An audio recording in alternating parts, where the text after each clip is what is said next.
Maweniji South Ghana, and today is the big day when the Black Stars meets with the Super Eagles. Good morning. Thank you for joining us on GTV Breakfast News. 6 a.m.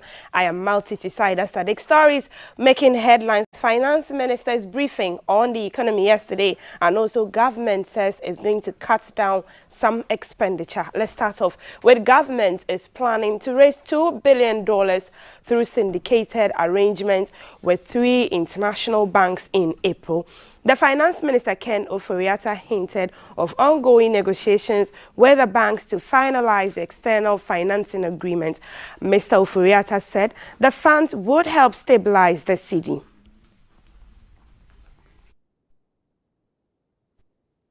Government of Ghana is to conclude external financing arrangement of up to $2 billion in the next 2 to 6 weeks in line with approved external financing for 2022 and for liability management and to manage the slide of the cedi. MOF, Ministry of Finance, will also work with the Central Bank to review the foreign exchange retention policy in line with approved external financing for 2022 and for liability management.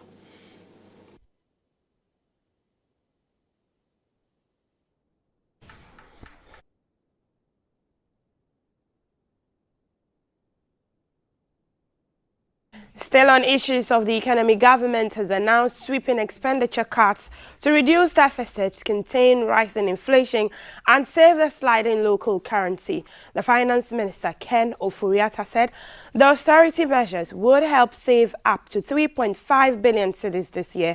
At a news conference in Accra, Mr. Ofori-Atta explained that the measures, which include a 50% cut in fuel coupon allocation for government appointees, would help address the current economic challenges.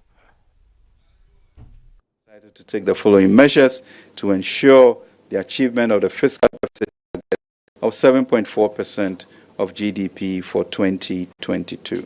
Discretionary spending is to be further cut by an additional 10%. The Ministry of Finance is currently meeting with MDAs to review their spending plans for the rest of the 3 quarters to achieve the discretionary expenditure cuts. 2, these times call for very efficient use of energy resources. In line with this, there will be a 50% cut in fuel coupon allocations for all political appointees and heads of government institutions, including SOEs, effective 1st February 2022. With immediate effect, government has imposed a complete moratorium on the purchase of imported vehicles for the rest of the year. This will affect all new orders, especially four-wheel drives. We will ensure that the overall effect is to reduce total vehicle purchases by the public sector by at least 50% for the period. Again, with immediate effect, government has imposed a moratorium on all foreign travels except pre-approved critical statutory travels. The free SHS policy will not be rolled back, says Finance Minister Mr. Ken Ofori-Atta. The Finance Minister explained that free SHS forms part of government's long-term strategy to improve Ghana's human capital base in order to become competitive in the 21st century. The announcement puts to rest reports that government had planned to revise some of its flagship programs, such as free SHS and NAPCO. By April 2019, we had successfully as a country completed the 4-year IMF program. We did so and more, introducing the most ambitious social welfare policy ever seen in our country, the free SHS program. Let me say this, President Akufo-Addo has absolutely no intention to roll back on any major policy like the free SHS. We see education as the best enabler for sustainable economic growth and transformation and social mobility, and will do more to improve on it for it to serve more and better our children.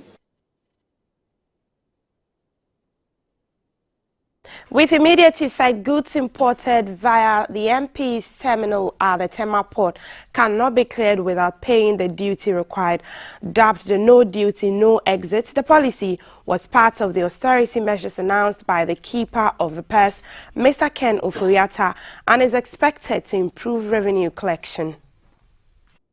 Government will partner the private sector to also introduce digital systems to monitor quarrying, sand winning, and salt winning to get more revenue from our natural resources.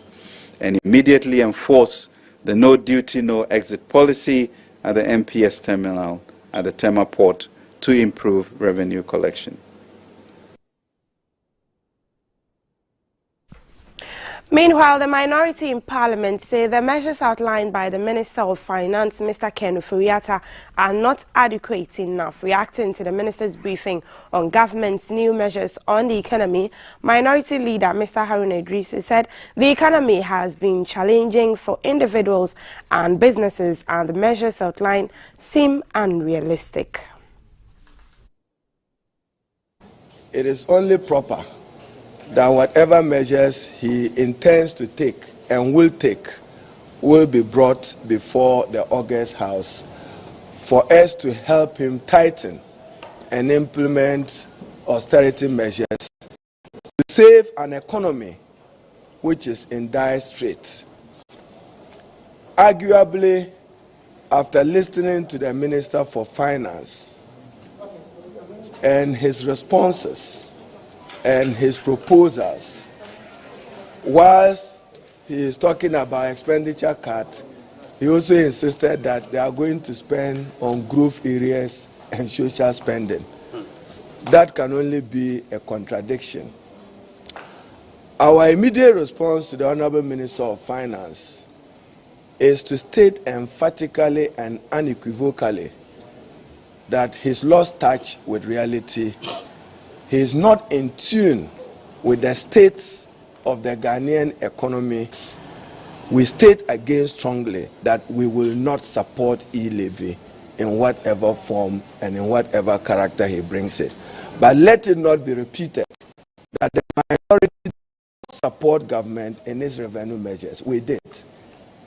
Only in respect of e-levy that we said that procedurally they were wrong. On free senior high school, we've heard that nothing will change about it.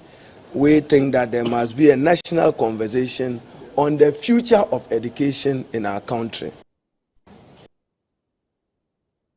To other stories, in a move to reduce pressure on the spawning fish stocks and allow for greater percentage of the gravid females to increase for bumper catch, the Ministry of Fisheries and Aquaculture Development and the Fisheries Commission have extended this year's closed season period for both artisanal fish farmers and trawlers by an additional month. This means the closed season period will run from July 1 to July 31st for artisanal and trawlers to begin from July 1st to August 31st, 2022. This was announced at stakeholder engagement involving the ministry and representatives from fishing communities in Tema, Apam and Axim. We'll be observing the closed season for the fishing industry this year too, from the 1st of July to 31st of July. That is for the artisanal and the semi-industrial. And then the trawlers will also observe theirs from the 1st of July to 31st of August 2022. Closed season is a period of the year when it is prohibited to kill certain types of animals or fish. In the case of fishes, it is to allow reproduction or rebuilding of fish stocks. At a stakeholder meeting on the current state of affairs of the season, representatives from Accra, Tema, Axim and other coastal areas across the country raised concerns about the illegal activities of some marine fishery fleet, industrial and commercial trawlers that were against the regulations given by the ministry during the closed season period. The chief director at the Ministry of Fisheries, Mr. Kwesi Amohimson, disclosed that the 2021 closed season brought significant increase in bumper harvest for most fishermen as compared to the 2019 closed season. This, he said, necessitated the shift of the closed season from July to August instead of May to June. How many tuna vessels do we have in Ghana? How many canoes do we have on the sea? We have about 14,000 canoes on the sea. And how many of them want to use light fishing? I mean, look, let us all come together as key stakeholders in this business and protect the sea for tomorrow.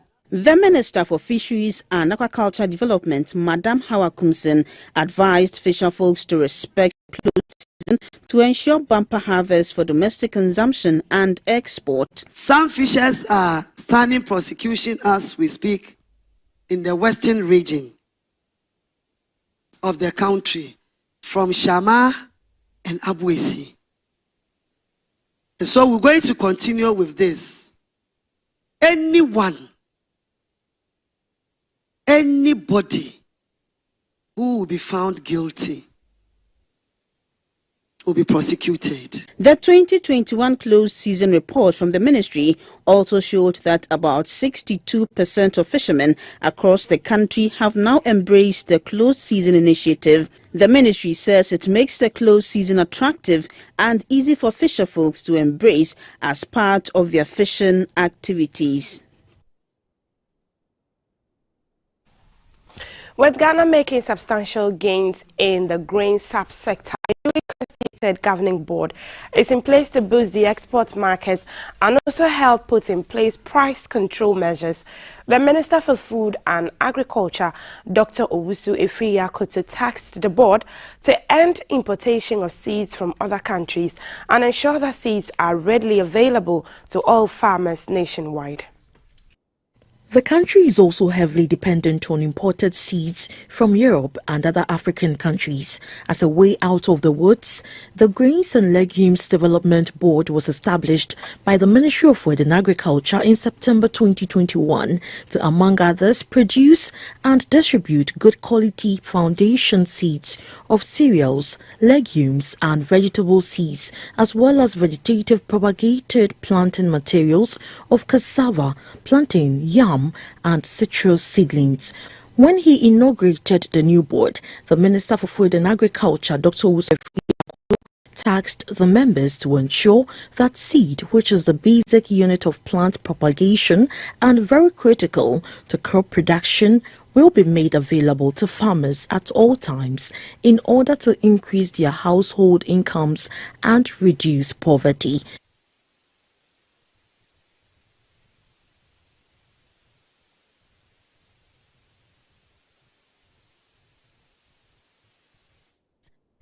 On the foreign front, the head of Mali's interim government, Colonel Assimi Goïta, is to attend Friday's ECOWAS Extraordinary Summit in Accra, Ghana, to negotiate a compromise political transition program and review the sweeping sanctions imposed on Mali by the regional organization.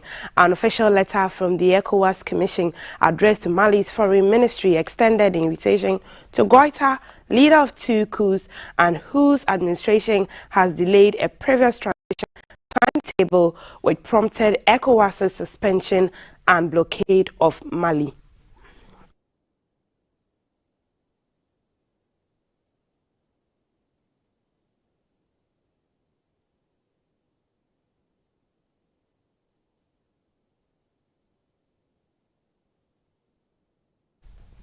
And that's it for GTV Breakfast News at 6 a.m. Up next is the weather report. But today, Ghana will take on Nigeria in the World Cup qualifiers at 7 p.m. at the Baba Yara Sports Stadium. And so we are ushering you into the mood to be patriotic and support the Black Stars. So after the weather report, Tower Dance Ensemble will come your way with some amazing drama. Stay tuned to GTV Breakfast. I am Maltiti.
That's what we're talking about, man. Hey, hey, hey, hey. Hey. Echo. Hey, hey, hey, hey. Hey. Everyone stands for 3 goals.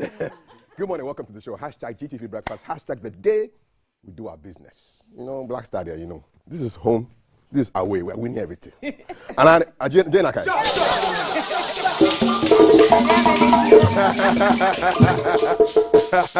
This is Calf. T.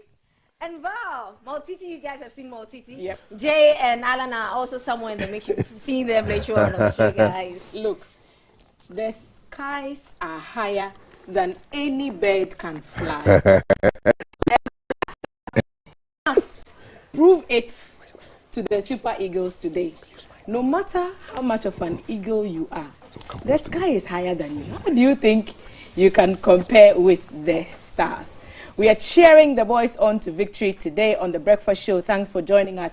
We'll also be looking into the newspapers, and I'll be sitting down with the ladies to examine perhaps what will take the greater chunk of the time, the measures the finance minister put forward to salvage the economy. Indeed, and you know, breakfast is no breakfast without food. So today we're eating jollof. Ghana jollof. Yeah, indeed. There's Ghana jollof. There's no debate. If they say jollof derby, we will eat the jollof today. And some people will cry. But it's all good. Hashtag GTV Breakfast. Send in your predictions. Send in the feeling. If you're in Kumasi, tell us what is going on. We want pictures from Babayara. Yep. Yes. And videos as well. So you send to us, all right? Send to us. I have a conversation with that International Women's Club in about 7 minutes. But Okay. Charlie, we must continue with some Jama. Hello. We have to feel Ona. Nakai Pepper. Tower! Tower! Tower! Away!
when you need a shoulder to cry. Run on my pampe, so we try our suicide. Hey, let bygone be bygone. I didn't see whatever I'm gonna do, we dey go straight to stardom. And I gonna take you to next level. Oh my baby, oh yeah, yeah, yeah. The energy next level. But baby, oh yeah, yeah, yeah. I'll take you to next level. Oh my baby, oh yeah, yeah, yeah. I don't code next level. Excessive drinking can be detrimental to health. Not recommended for persons under 18 years, lactating mothers, pregnant women, and people sensitive to caffeine. This advertisement has been vetted and approved by the FDA. From 1921 to 2021, the journey to our centenary has been amazingly worthy.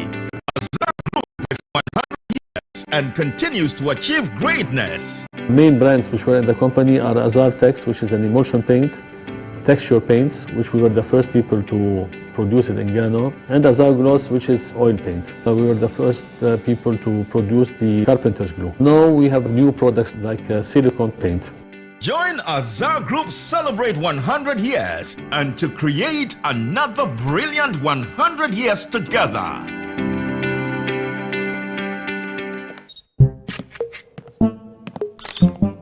The show was a jar of bar anyone conquer dim. The groom is sick. What?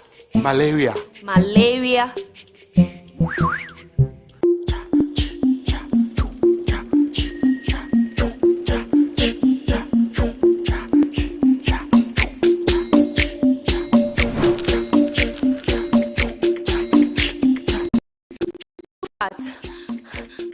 Lufat.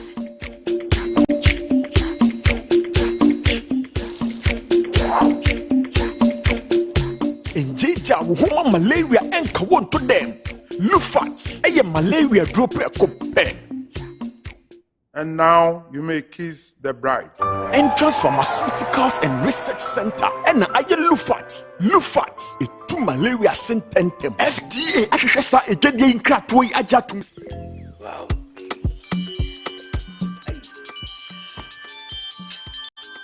Hello. Yes, Daddy. Oh, City. With your voice, don't teach my okay. I can't live without you. Talk to me. Daddy, the money. Oh, yeah. I'm in short to a higher than two. Oba money for you now that you'll be able to me a papa. What is it? Have you real phone? Yeah, may I my wife? What is it? It's so better. You think slave queens are cheap? Oh. Just use ZPay to send me 1,000 Ghana cedis. After all, the charge is only 5 cedis. No problem. Come inside. Surprise visit. The money. Oh, okay. ZPay mobile money. ZPay. Oh, thank you so much. Don't mention. I can even use the same ZPay mobile money to pay my bills. Now let's dial *270# to pay all your bills with ZPay mobile money. ZPay Chatumu Direct. The show was a jar of bar anyone conquer dim. The groom is sick. What? Malaria. Malaria.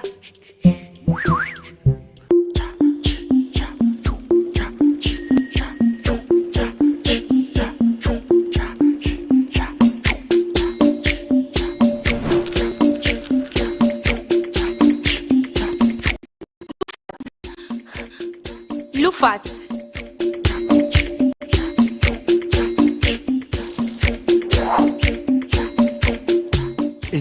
Woman malaria and kawan to them. Lufat, a malaria drop a cope. And now you may kiss the bride. Entrance Pharmaceuticals and Research Center. And I Lufat. Lufat, a two malaria sententem. FDA, I should say.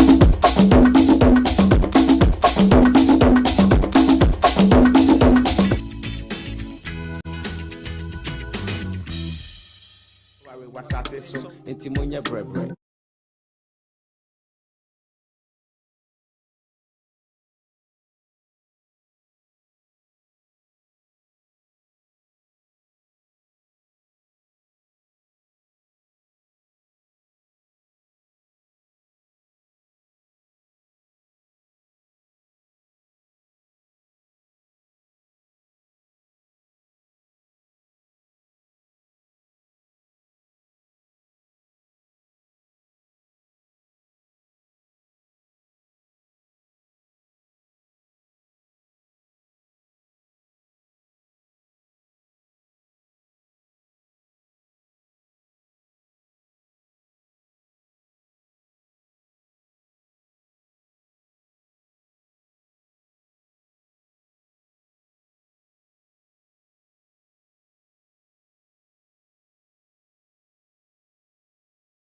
from Obrafour and lots of interesting historical facts about the Kwame Nkrumah Mausoleum on the High Street in Accra. Welcome to the show. This is hashtag GTV Breakfast. And I'm going to have a chat right now with ladies from the Ghana International Women's Club. They have something exciting that is going down tomorrow, and they're here to share it with you and me, all of us.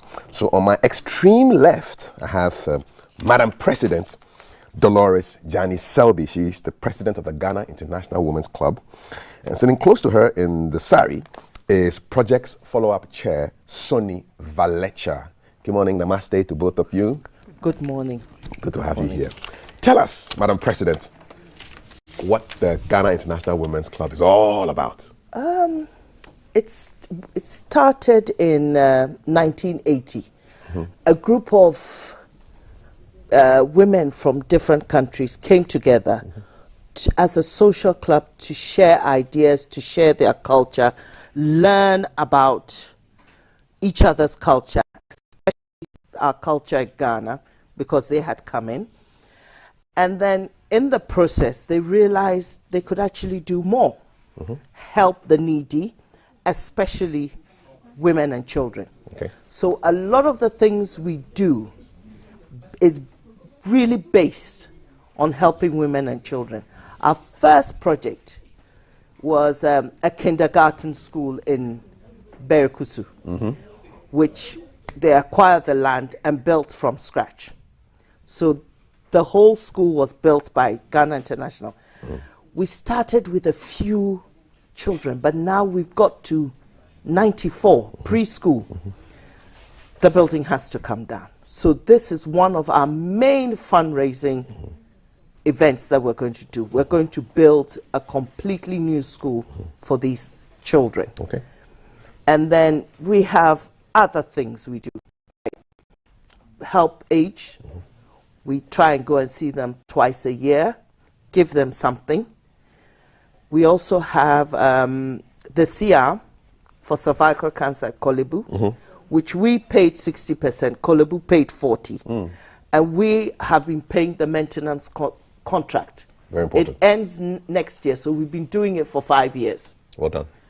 And then, of course, we also have other projects. We do go to the School of the Deaf, psychiatric, every Easter, Christmas, and try and give them a little something, have a little party with them. Okay. But all of this is based on how much we can raise. Yeah. So tomorrow we have a bazaar at Parks and Gardens, one of our major events, where we'll have food. We have the kids zone, and we also have vendors who are coming in. All right. It's from 10 in the morning till 10 in the evening. So we are appealing to people to come in and have this experience. Okay, great stuff. I mean, this you're just basically an organization that does good. Yes. In the country. Yes. Sonny, I want to come to you now. How many members do you have? The last count, how many all around the country, and how does one become a member of the Ghana 60 plus. We have a fluctuating membership because short-term expats come and then they go. And we have a huge percentage of the local Ghanaian ladies. Then we have long-term expats, and we have members from UK, USA, Spain, Germany, Lebanon, the Netherlands, India. Yes, India, definitely. So it's like a United Nations of women doing good. Yes. In a way, yes. So many countries. Yes. Almost every continent is represented. Yes. At one time we had a larger number of countries, but some embassies have also closed down, so that we have lost some members as well. Okay. So if there's a lady watching the show and they want to know, how does one become part of this goodness? What are they supposed to do? She comes along with a friend to a couple of meetings, 3 meetings in fact, and then she asks for a form, she fills up the form, and then there is a space in the form for sponsors. So one of the existing members has to fill up the sponsors column, And then she's admitted as a member, Okay. and she's given the constitution and the badge and everything. And she is expected to work. This is a working social club. It's not just for chilling and drinking tea. No, no. In fact, our families get very upset with us. Yeah, I can imagine. Because it takes a lot of time to do all this good stuff. Yes, particularly like tomorrow. I think we have been neglecting our families for the last 2-3 days. So it is hard work. It is hard work, but it is very satisfying. It gives us a lot of peace of mind. For us, that is important. Awesome. And we also develop a wonderful sense of sisterhood and togetherness. Because working together I have been a member for the last 14 years. I have made some lovely friends there who have stood with me through thick and thin. Through COVID, where we were isolated, we held each other. Nice. And we did fundraising even during COVID through what's called a virtual walk. And I was saying, how do you do a virtual walk? Virtually walking? Exactly. How did you do that? So we said, right, you walk in your yard, you walk on your road, and you get sponsored, and you momo the money. Finish. What a great idea. And then... What a great idea. I love it. And then we had a WhatsApp bingo. A WhatsApp bingo where you bought the tickets, you send the money by Momo, you got the tickets on your WhatsApp, they were reading out the numbers and you were striking them off and you were winning prizes. This is just innovative and excellent. Before I come back to Dolores, you have an interesting title, Projects Follow-Up Chair. What does that mean? When we do a project, we go back year after year to check, are they using what we did for them? And we find that they have abused the thing or they have not looked after it, they have neglected, then they get off our list for projects. Simple as that. We will not go back there again. Yes. So you are responsible for making sure that people stay on the list, or if they have to go off, you kick them off. Yes, the follow-up, previously it was there back in time, then it went off for some time, and then for the last 6-8 years we have been doing follow-up and checking on them. Okay, yes. Great. In case you just joined us, I have the ladies from the Ghana International Women's Club. They have something exciting that's happening tomorrow. I have Dolores Janice Selby, who is the president of the club, and then Sonny Valecha, who is the project's follow-up chair. And before we wrap up and talk about tomorrow's event, what are some of the experiences you've had that have really touched your heart being part of this club, Dolores? Oh, we Christmas we went to see the kids, the children at our baby, what we call our baby Berikusu. And we had their parcels, you know, we had one bag full of books, coloring pencils and all that. And we had another bag with their Christmas clothing. We bought them. The boys had trousers and a shirt. The girls had a lovely party dress with their underwear. And the bags were a bit heavy, so we wanted to give it to the mothers. And these 5-year-olds were saying, no, it's mine. My bag. One on one shoulder and dancing and strutting. And I just thought, it's worth it. And when you are leaving, they're all standing, 94 kids standing there saying, bye-bye, God bless you. And I just went home and I said to myself, God has blessed me. These little kids, what's the age? So happy. What's the age range? 4, 5. 4, 5 up to 8. Some of the parents don't bring the kids early. So we try and get them the books, teach them how to read and write, and then we send them into the junior schools. And then the parents came, they were so excited. And they formed a PTA that day. Gave their numbers, their names and everything, and they're now interested in their children. Asked us questions, so what do we do this? And I said, well, we told them you have books, you go home over the Christmas, they read, they write. It brings joy. I can see it all over your face. It's and then help the aged. We actually had a lunch for them. Okay. We didn't hire waiters. We wore our T-shirts. You were the waiters. We were the waiters, and they danced and they ate. And when they're going, it's the way they say, God bless you. you go home and you say, I am blessed. And these are elderly people who have seen a lot in life. Seen a lot, 70s, with their walking sticks. And you They were able to dance and everything? Oh, yes. Oh, yes.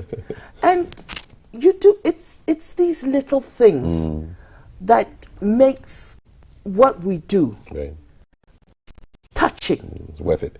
It's worth every minute, every second you spend. You say to yourself, I've made somebody smile. Beautiful.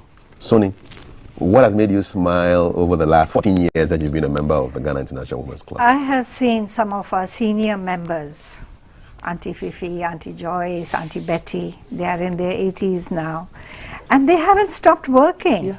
I want to take this opportunity to thank them, that without their inspiration, we will not be able to continue. Simple as that. Yes. I'm looking at all these cards in front of you. What's going on? Those were the projects we have spoken about, 2 of them. Yes. Then there's the community hall at Avega Gourmet. And we had already built them a toilet 15, 20 years ago. We went back there to make the community hall. Then we gave the maternity ward hospital and operation theatre with 2 other stakeholders. Then there is the sewing center at the Palladium Clinic. Then we went to the Akropong School for the Deaf. We made 12 showers and toilets for them. We have set up a cooperative at Adu Benadze. So, and this is not all of it. Yes, this is some of them. I love your strategy. The next time I get interviewed on television, I'll put my stuff in front of me like that, so I'll never forget it. But we have a couple of minutes left. Let's talk about tomorrow's event. Yes. Madam President. Tomorrow's event is, as I said before, we normally have 2 major projects for the year. Tomorrow is the beginning of the year, the bazaar, where we have vendors who are bringing in their wares. Now, tomorrow's event is mostly made in Ghana goods. Flowers, we have bags. Most of the things are made. Jewelry, the lady makes it here. So it's an eye-opener for people to come and see what you can purchase in Ghana, made in Ghana. And it's great because this month is Heritage Month. Timing is good. And then we also have a kids zone where we have all the bouncing, horse riding. We have a petting zoo. What can we pet?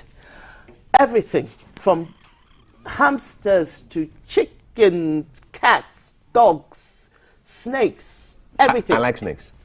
Everything is there. So the kids come in, you have your usual candy floss, and then we have the food vendors, which we have Wingman, Frankie's, we have the tea center, we have the champagne and cake center.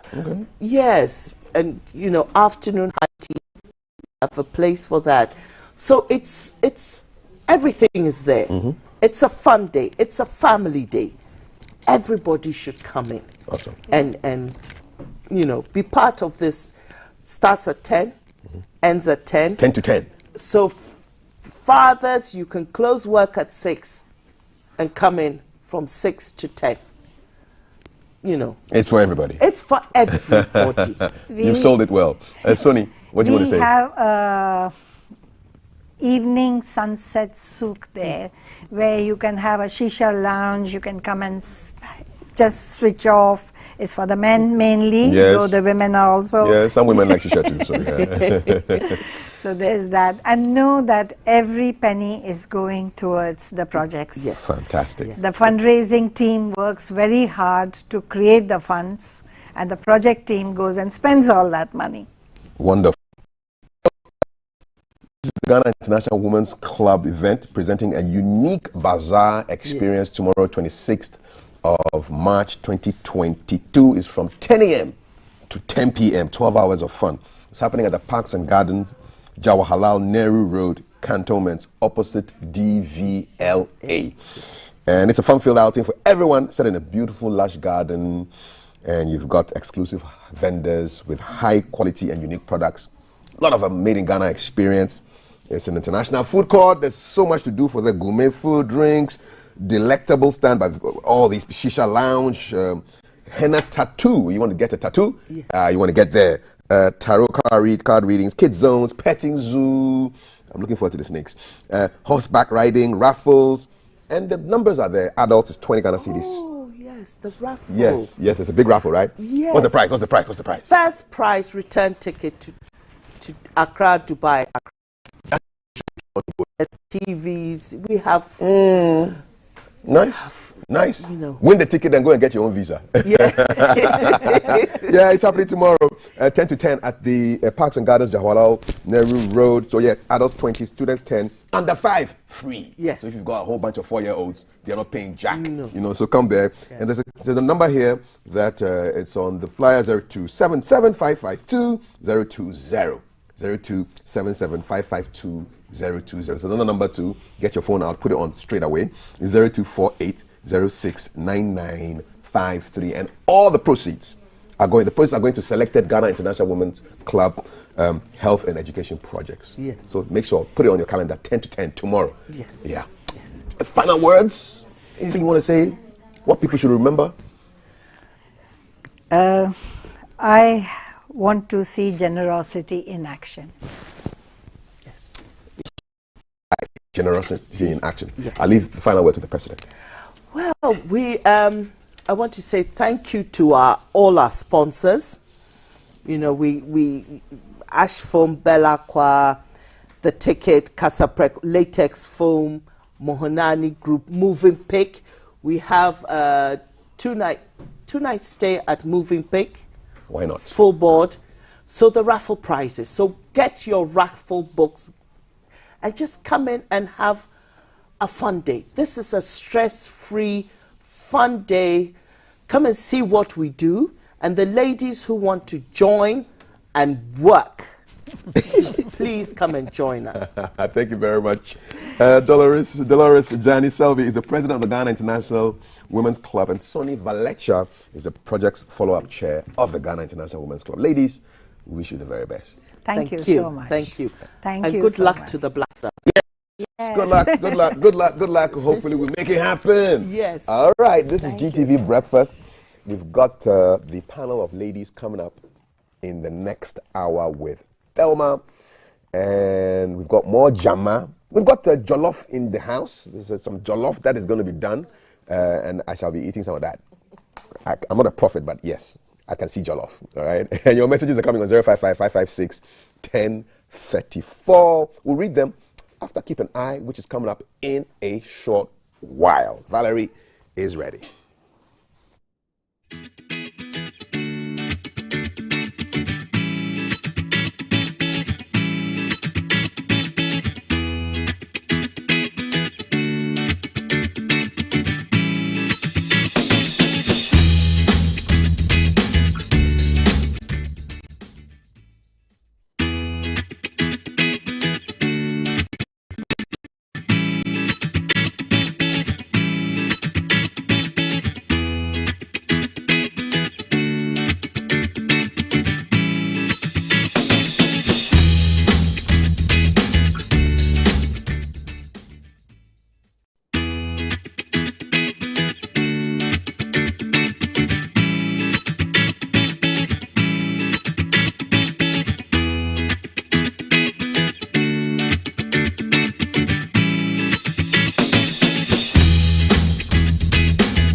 Hello, you're watching GTV, and this is Keep an Eye on GTV Breakfast. This segment once again looks at how clean your beach is. How clean is your beach? As viewers would bear witness, started from across the central region, and we have traveled across the coastline of Ghana, and we're still traveling. In Greater Accra, viewers have had a benefit of seeing the beaches of Choco, the Independence Square, and then also the Jamestown Harbour. This particular segment presents an opportunity for all viewers to at least present their own scorecards on which of the beaches they will mark as clean or poor poorly maintained beach. At this stretch of beach where we are currently is the La Beach, and it is the coastline of Ghana which lies just after the boundaries of the Independence Square Beach, which is around Osu, and it stretches all the way from parts of Osu through the La Teshi Nongwa area as you head towards Tema. This particular beach stands out for us in a way, in that there is a very good conscious effort at cleaning and maintaining the beach. So you'll find that even though it's a working hub for fishermen who are mending their nets or offloading their catch into their canoes on the beach, it is a relatively clean beach. Relative in the sense that plastic waste on the beach are unavoidable. You would realize that this seemed to have been collected by the water and have been brought here. It is not left on the beach because the people and the communities who live along the beach makes such an effort to clean the beach. And so this morning we found a man who is very hard at work ensuring that however much plastic has been collected on the beach, he will gather them into some kind of packs, and they are then towed away into recycling plants.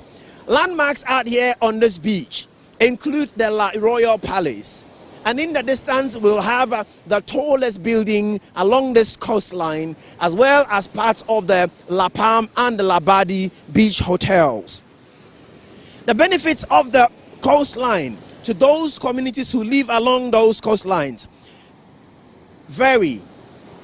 It provides serenity, it provides for relaxation, it provides also for our health and safety. And so as we continue our journey along the beach on the La Road, we came down towards this end of the stretch of the beach, and you'll find that it is absolutely so clean. In fact, if I am not exaggerating, I feel very tempted to sit on the floor or on the ground.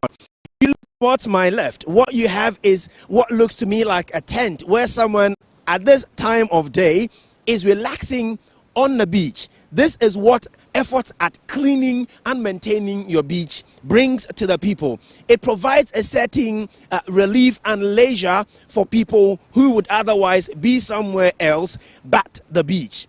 It provides also, among other things, for our health and well-being.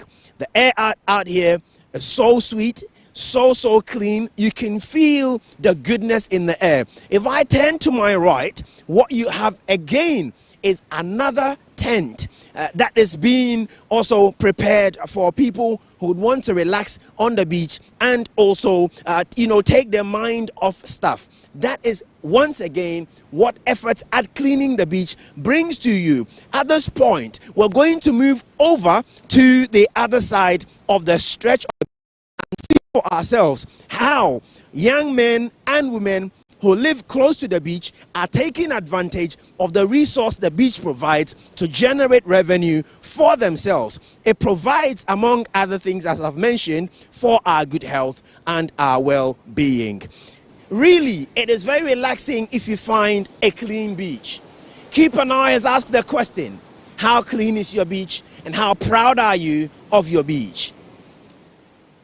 Maybe what you have not taken time to observe is the coastline next to you or your closest community to the beach and how they live.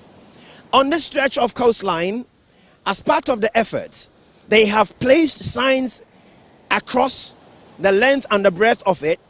Indeed, the La Township beach line has signs that says no toilets around, keep off. This we understand provided for to ensure that the communities who live along the coastline are not left out or do not contract illnesses that comes from open defecation. There is no such thing as open defecation along this coastline, and we'll take this opportunity to commend the men and women who work on this beach to make sure it is maintained and it is clean. The La Royal Palace, where in the most recent few days past, the La Paramount Chief, Ni Dr. Pobi Tetechuru III was laid to rest, is only across the road from where we are. You will find that out of the efforts of the young men who work along the beach, you have very clean coastline and benches, seats are placed right across the front of the beach for men and women, young and old, to at least have the opportunity to relax while they are out here on the beach. Would you be happy coming around to sit here, given what you have seen? Or, compared to places you've been in the past, you will advise yourself on how or where to go for a swim. This beach, if you ask me, from 0, which is the worst of cleanliness, to 10, which is the best of cleanliness, I will place this beach between 5 and 6. Where will your scorecard be? Get in touch with us on hashtag GTV Breakfast and present your scorecard if you're proud of your beach or you are not proud of your beach. Remember, given the effort, it provides for revenue generation for these young men who also work or maintain this beach. All too soon, we seem to have come to the end of this edition of How Clean Is Your Beach? As always, my name is Daryl. Thank you very much for joining us on this episode or edition of How Clean Is Your Beach?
For Black Stars never no more.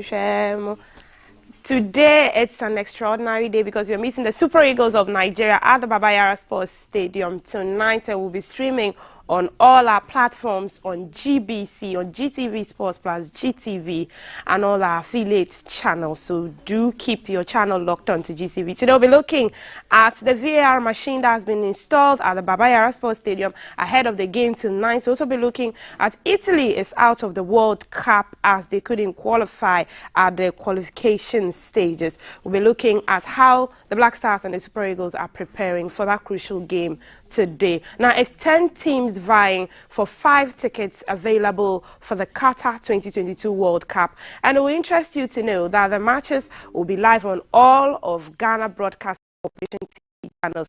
That's GTV and GTV Sports Plus, Obonu TV, Garden City TV as well. There will also be live commentary on Radio Ghana and Unique FM 95.7. So be sure to join us as we bring you live feed from the Baba Yara Sports Stadium when the Black Stars meet the Super Eagles of Nigeria. Moving on, the Black Stars of Ghana will tonight lock horns with their Nigerian counterparts in a crucial World Cup first leg playoff at the Baba Yara Sports Stadium in Kumasi.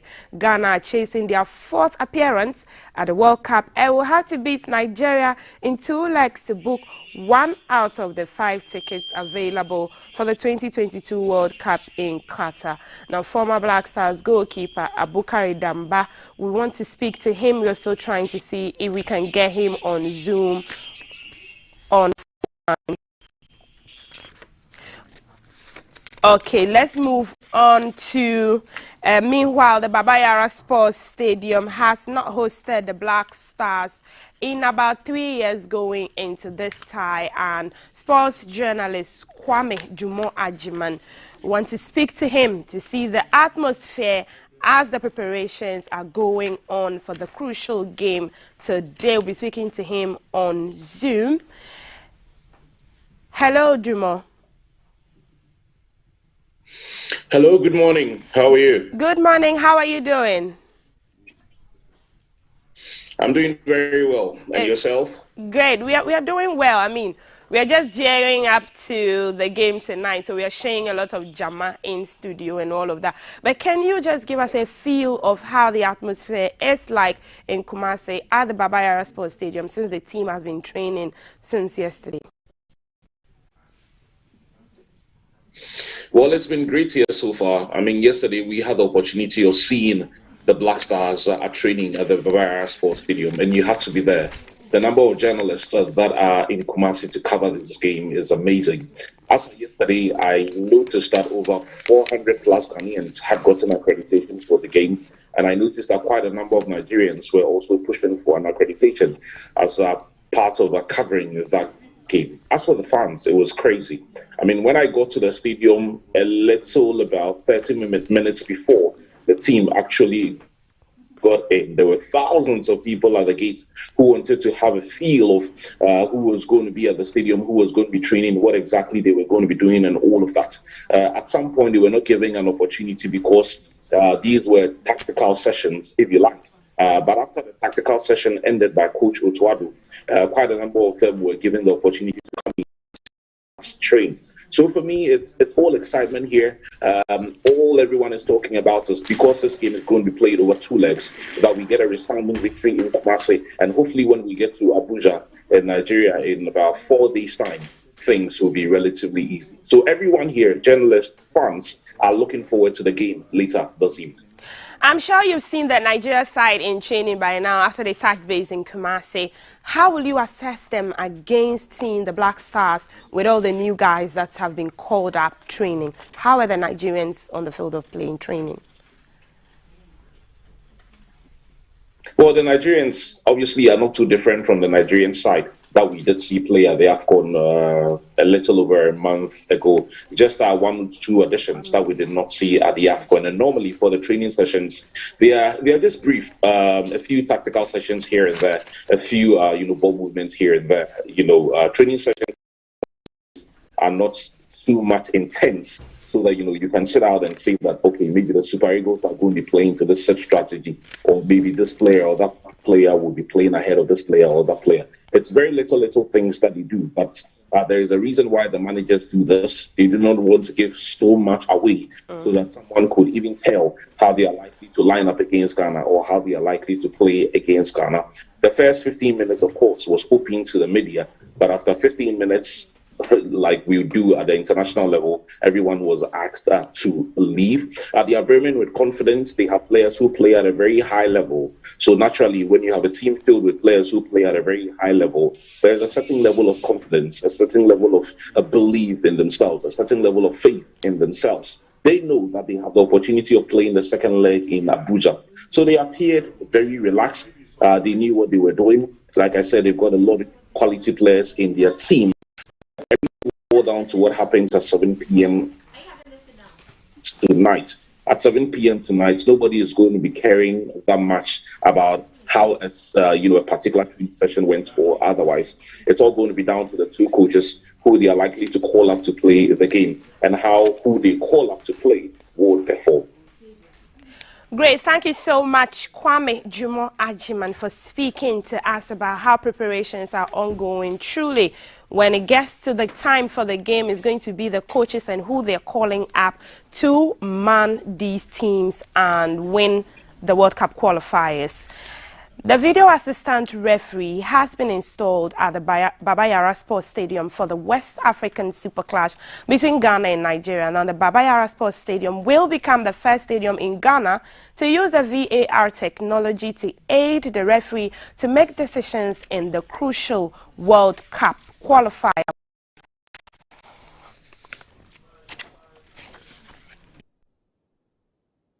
Still on the World Cup qualifiers, but let's move to the foreign fronts. And Italy missed out on a second consecutive World Cup after losing 1-0 at home to North Macedonia as they hit the scoring in the second half stoppage time. European champions Italy did not qualify for the World Cup 4 years ago, their first failure to reach the tournament since 1958. But they dominated from off in Palermo and looked on course for victory. Emerson is here for Lorenzo. Coming live from the capital, this is the Breakfast Show.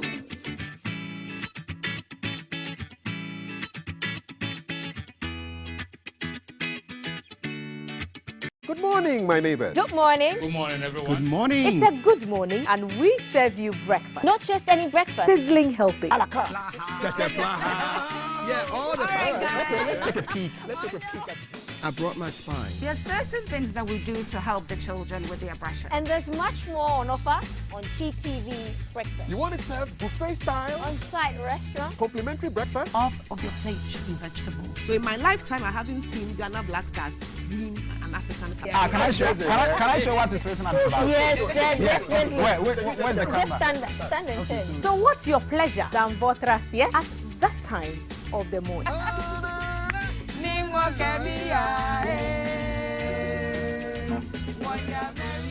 So never skip breakfast. On GTV Breakfast. From Monday to Friday at 6 a.m. We've got you covered with a trusted team.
Live from GBC Studio 1, this is the Breakfast Show.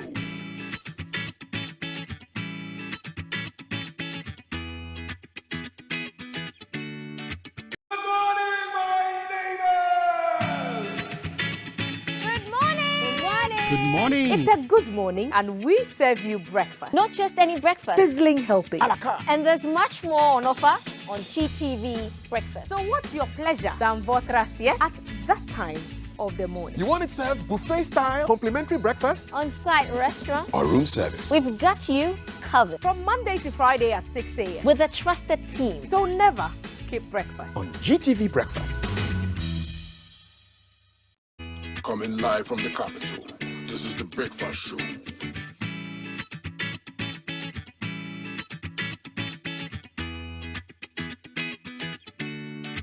Good morning, my neighbors. Good morning. Good morning, everyone. Good morning. It's a good morning, and we serve you breakfast. Not just any breakfast. Sizzling healthy. Yeah, all the time. Okay, let's take a peek.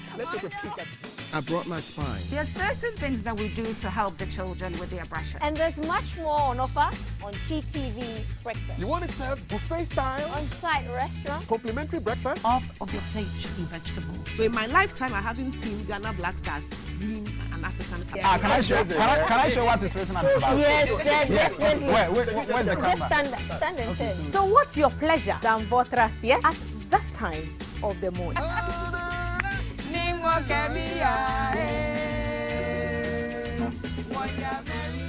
So never skip breakfast. On GTV Breakfast. From Monday to Friday at 6 a.m. We've got you covered with a trusted team.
a shoulder to cry. Run on my pumpy, so we try our suicide. Yeah, let bygone be bygone. I didn't see what the bottom gonna do. We go straight to stardom. And I'll take you to next level. My baby, oh yeah, yeah, yeah. The energy next level. Back baby, oh yeah, yeah, yeah. I'll take you to next level. My baby, oh yeah, yeah, yeah.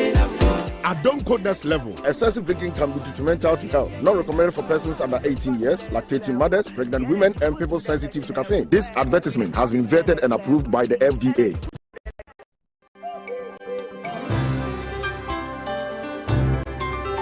Oh, today he has been extra sweet, and the way he looks at me. I have done everything by the book. It's on. Hey, but I have to get some condoms, Charlie.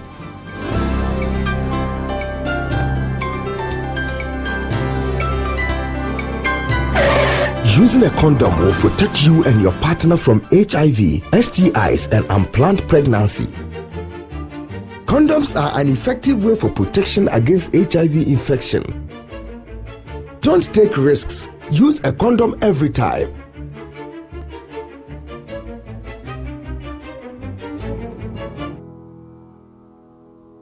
Always come prepared.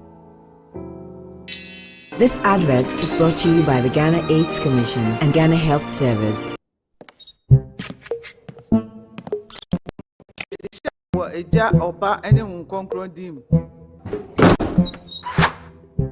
The groom is sick. What? Malaria. Malaria.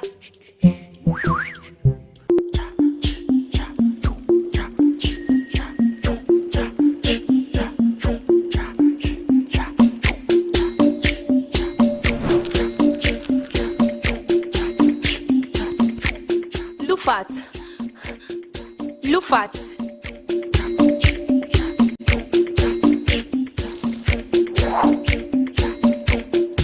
Indeed, woman malaria and kawan to them.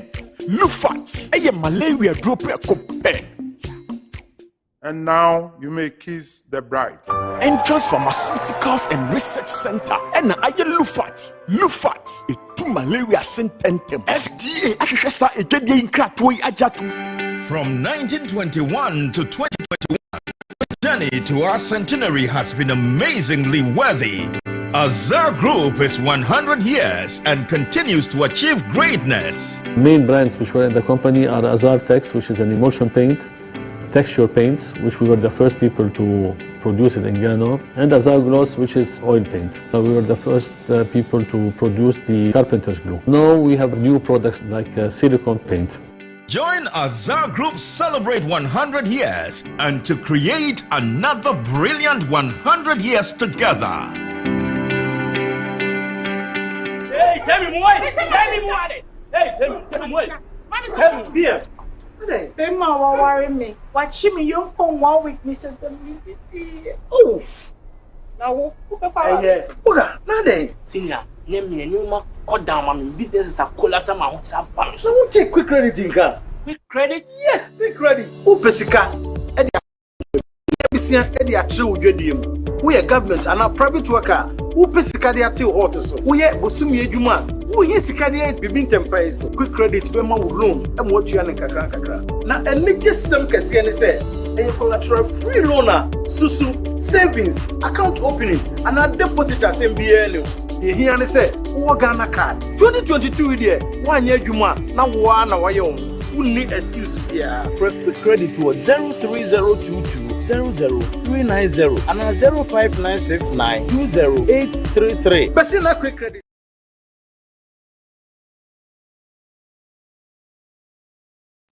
Coming live from the capital. This is the Breakfast Show.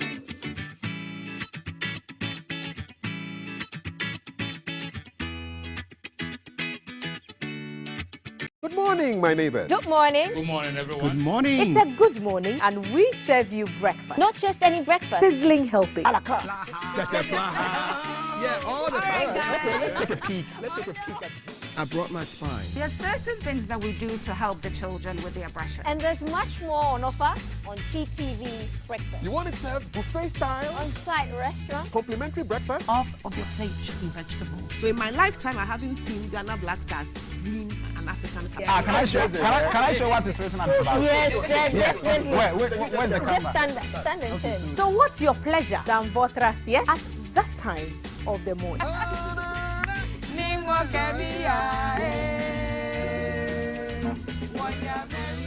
So never skip breakfast. On GTV breakfast. From Monday to Friday at 6 a.m. We've got you covered with a trusted team.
Live from GBC Studio 1, this is the Breakfast Show.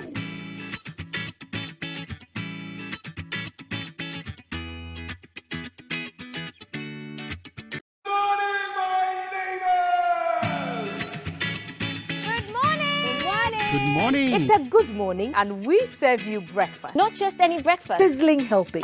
And there's much more on offer on GTV breakfast. So what's your pleasure than Botras here at that time of the morning? You want it served buffet style? Complimentary breakfast? On-site restaurant. Or room service? We've got you covered. From Monday to Friday at 6 a.m. With a trusted team. So never skip breakfast. On GTV breakfast. Coming live from the capital, this is the Breakfast Show.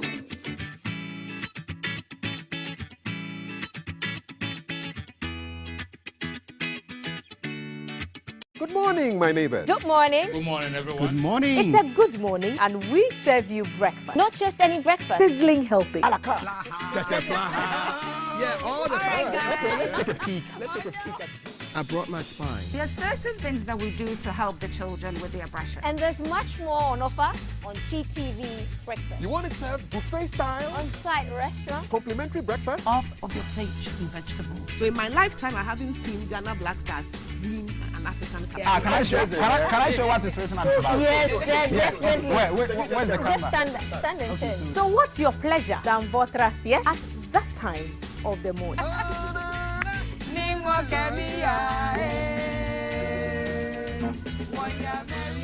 So never skip breakfast. On GTV breakfast. From Monday to Friday at 6 a.m. We've got you covered with a trusted team.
Live from GBC Studio 1, this is the Breakfast Show.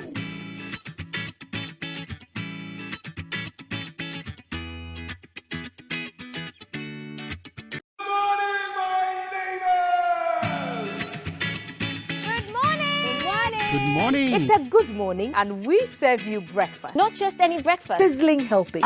And there's much more on offer on GTV breakfast. So what's your pleasure than Votrasie at that time of the morning? You want it served buffet style, complimentary breakfast? On-site restaurant. Or room service. We've got you covered. From Monday to Friday at 6 a.m. With a trusted team. So never skip breakfast. On GTV Breakfast.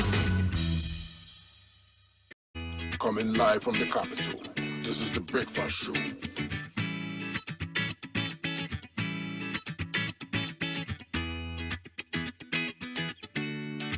Good morning, my neighbor. Good morning. Good morning, everyone. Good morning. It's a good morning, and we serve you breakfast. Not just any breakfast. Sizzling helping. Yeah,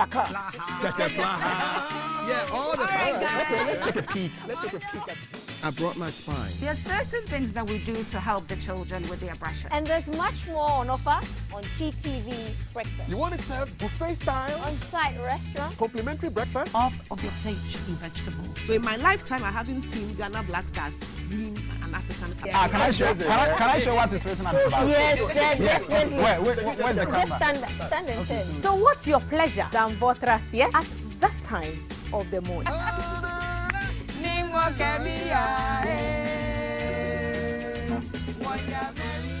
So never skip breakfast. On GTV Breakfast. From Monday to Friday at 6 a.m. We've got you covered with a trusted team.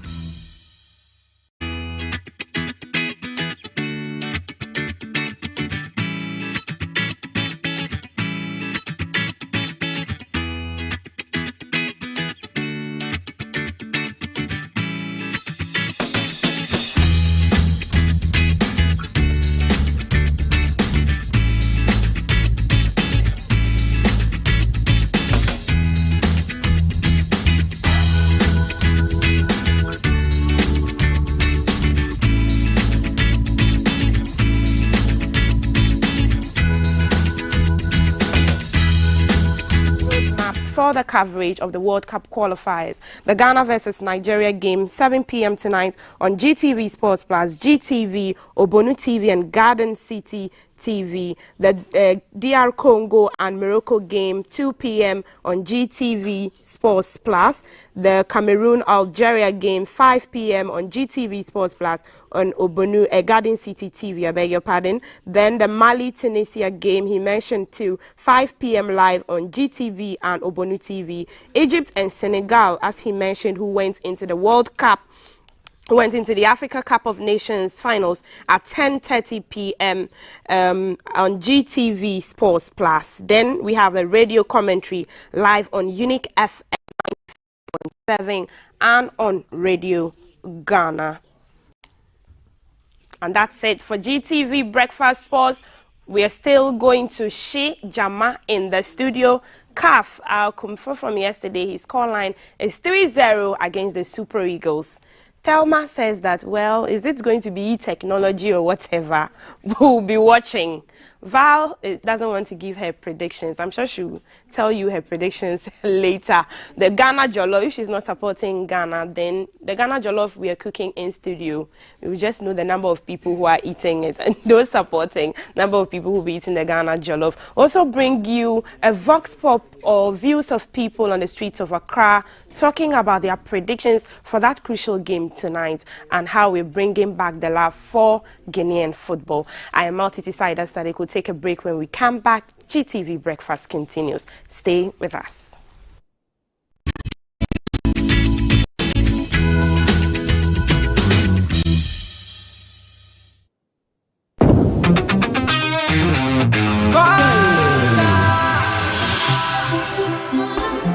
And they call me UJ.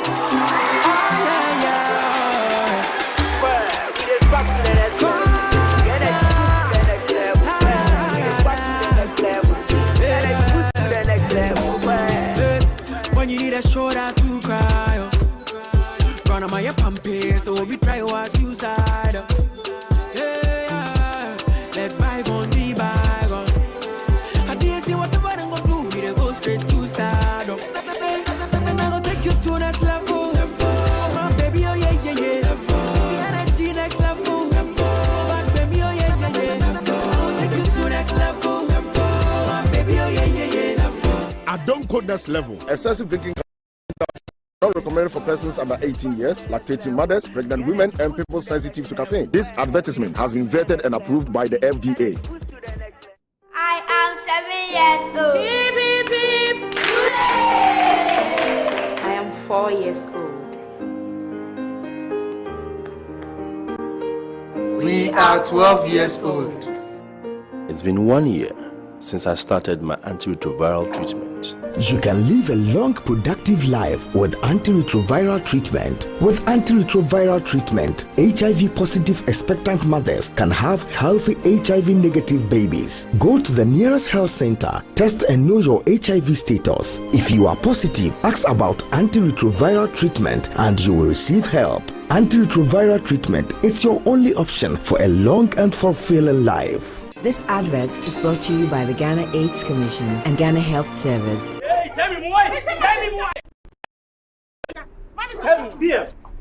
They ma worry me. Watch me, you come 1 week, Mr. WBT. Oh, now yes. Boga, nade. Senior, name me and ma cut down my business is a collapse. I'm out. So won't take quick credit in Ghana. Quick credit? Yes, quick credit. Who pesika? Edi astati adwuma bi. Wo hia bisia edi atre odwadiem. Wo ye government and a private worker. Wo pesika de ate hot so. Wo ye bosumi adwuma. Wo hia sika de bibi ntempai so. Quick credit be ma wo loan e mo tua ne kakra kakra. Na enije sem kase ne se e collateral free loan susu savings account opening and a deposit asem bia ne.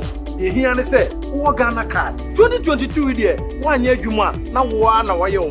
Who need excuse here? Credit to 03022 00390 and 05969 20833.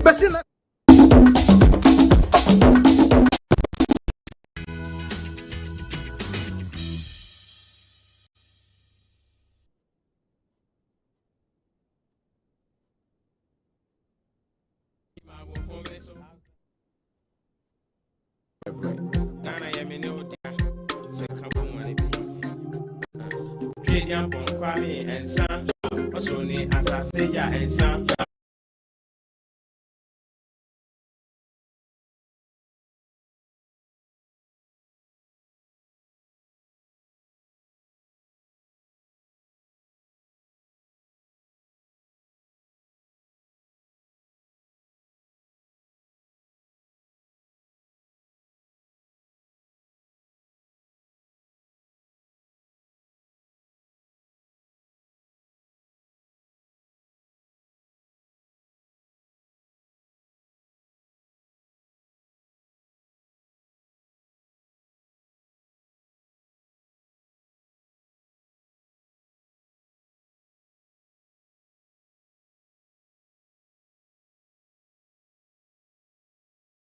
GTV Breakfast. We are live on Facebook as the Ghana Broadcasting Corporation. We are live on YouTube as the Ghana Broadcasting Corporation. And of course, if you look for the hashtag GTV Breakfast, you can find us on Twitter and Instagram. So today is the big day and Ghana is playing against Nigeria. And on Twitter, it's called the Jollof Battle, the World Cup edition. You guys should go on Twitter and read some of the messages people are sending. Guys, so in studio, we're about to have our own preparation of Ghana jollof, I beg your pardon. As far as we won't even waste time to prepare, it's gravel. Nigerian jollof is gravel. So let me introduce you to proper Ghanaian jollof. And we have Auntie Regina in studio.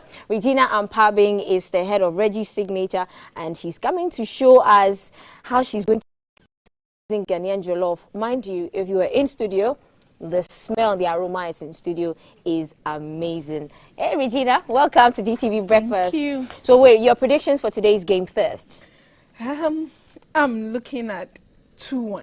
Against Nigeria. Definitely. That's why you're clad in your Ghanaian apparel. Yeah. Yo.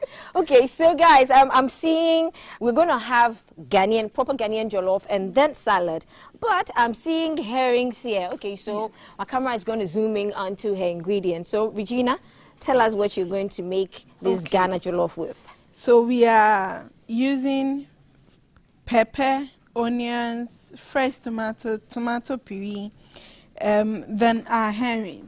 That do the magic. The herrings change Yeah. everything. So that's the magic, guys. Yes. Herrings And for we your are- Ghanaian jollof. yes. Nigerians, are you guys listening? Are you guys listening? Okay, yes, sorry. And we are using all natural ingredients. Right. So we are using rosemary, bay leaf, ginger, and garlic. Okay. Everything from Ghana. There isn't any Ghana artificial- jollof is Yes. in the house, guys. Yes. Do you have herrings in Nigeria, perhaps? They do, but we always have the best. Of course, it's Ghana now. It's Ghana. It's Ghana. Okay, so yeah. Okay, so we've already gone halfway with our jollof. Guys, you should.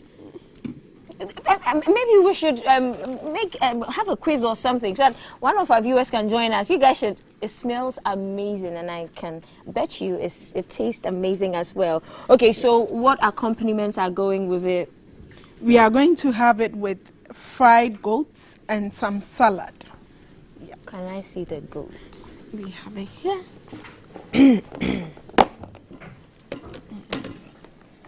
So yes. So fried goat Ghanaian. Yes. Jollof. Goat Yes. jollof. Yes. It's goat jollof. Okay, folks. Okay, folks. And so it's begun. The process has begun. Regina, Yes. can you raise the lid so that so there our jollof is simmering already. That's proper Ghanaian jollof, guys.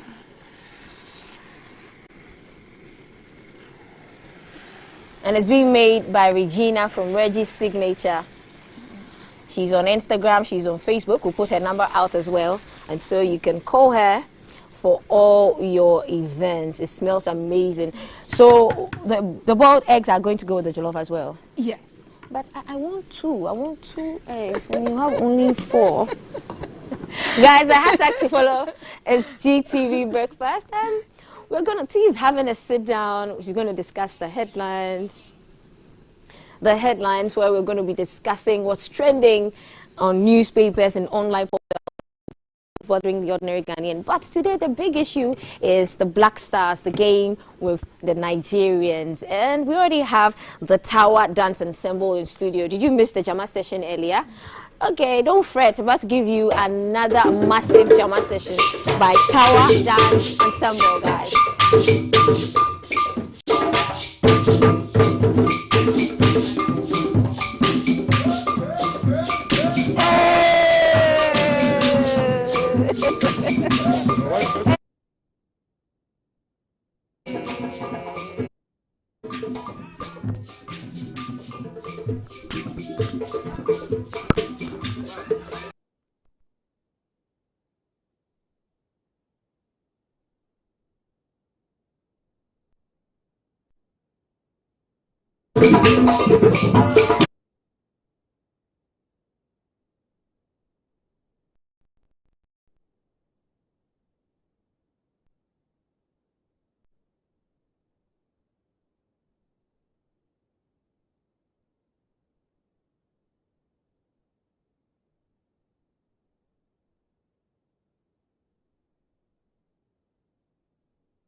And what more do you need to put yourself in that energy mode ahead of that crucial game between Ghana and Nigeria? World Cup playoffs. Big wigs are already falling. Italy is out, and Macedonia, which in Ghana is just around the Odoko area. So this one is Adi Junction. See, they are the World Cup. Adi Junction is at the World Cup, so Ghana too must be there. It means we are there already. So we must also be represented, and I'll pick my guest thoughts on what their impressions are of the game going forward. And I just want to wish a big, massive birthday to GBC's favorite twins, Pearl and Pelvis Kwade. Today is your birthday. So the two of you are a unit, womb mates. We wish you the very best. Pearl, I love you. Achu, Al Jazeera editor, you know that I'm all for you. You are the perfect hand to my queenship. I love you guys. Happy birthday. And we are looking into what's in the newspapers. And of course, the finance minister's meeting with the media yesterday is dominating all the newspapers before me this morning. The Daily Graphic, we are leading with that, is carrying the story on restoring economic stability, and it says government adopt critical measures, targets 3.5 billion Ghana savings. And there's also a story on African countries must improve local production. That's according to speakers. And of course, the game between the Black Stars of Ghana, the Super Eagles of Nigeria, is also captured prominently on the front page of the Daily Graphic. Picture of Thomas Partey in there, and he's confident of victory for the Black Stars. Of course, Ghanaians do not expect any less from them. The Ghanaian Times carrying a similar story on the finance minister addressing economic imbalances. Government outlines tough measures, cut expenditure by 20%, reduces fuel prices to mobilize more revenue, show subsidy to halt depreciation. Other stories, measures to ease economic pressures, inadequate, says minority. So while government has put forward all these suggestions and proposals, the minority says it's not enough. And the Black Stars, of course, also dominating the front page of the Ghanaian Times. So all roads leading to the Baba Yara Sports Stadium tonight, and if you can't do that, just join GTV Sports Plus for all the action. 1 killed, 4 injured, 10 arrested after communal clashes at Takwa in Suayem. The Ghanaian Times is carrying that story as well. The Finder is not left out of coverage of the finance minister's conference yesterday, and it says a raft of spending cuts for relief unveiled to save economy and mitigate hardships. It also delves into the issue of the free SHS policy, which the finance minister says is very safe and will not be affected by the cuts. RTI Commission to sanction institutions that fail to submit annual reports. We'll look into that story. Nairi opts for legal action to solve Boko chieftaincy dispute, and also local content rakes in $1 billion annually. That's according to Lands Minister Samuel Abujinapo, whose photo accompanies that story. Daily Analyst is also dedicating time to the finance minister's measures and the government to save 3.5 billion Ghana cedis.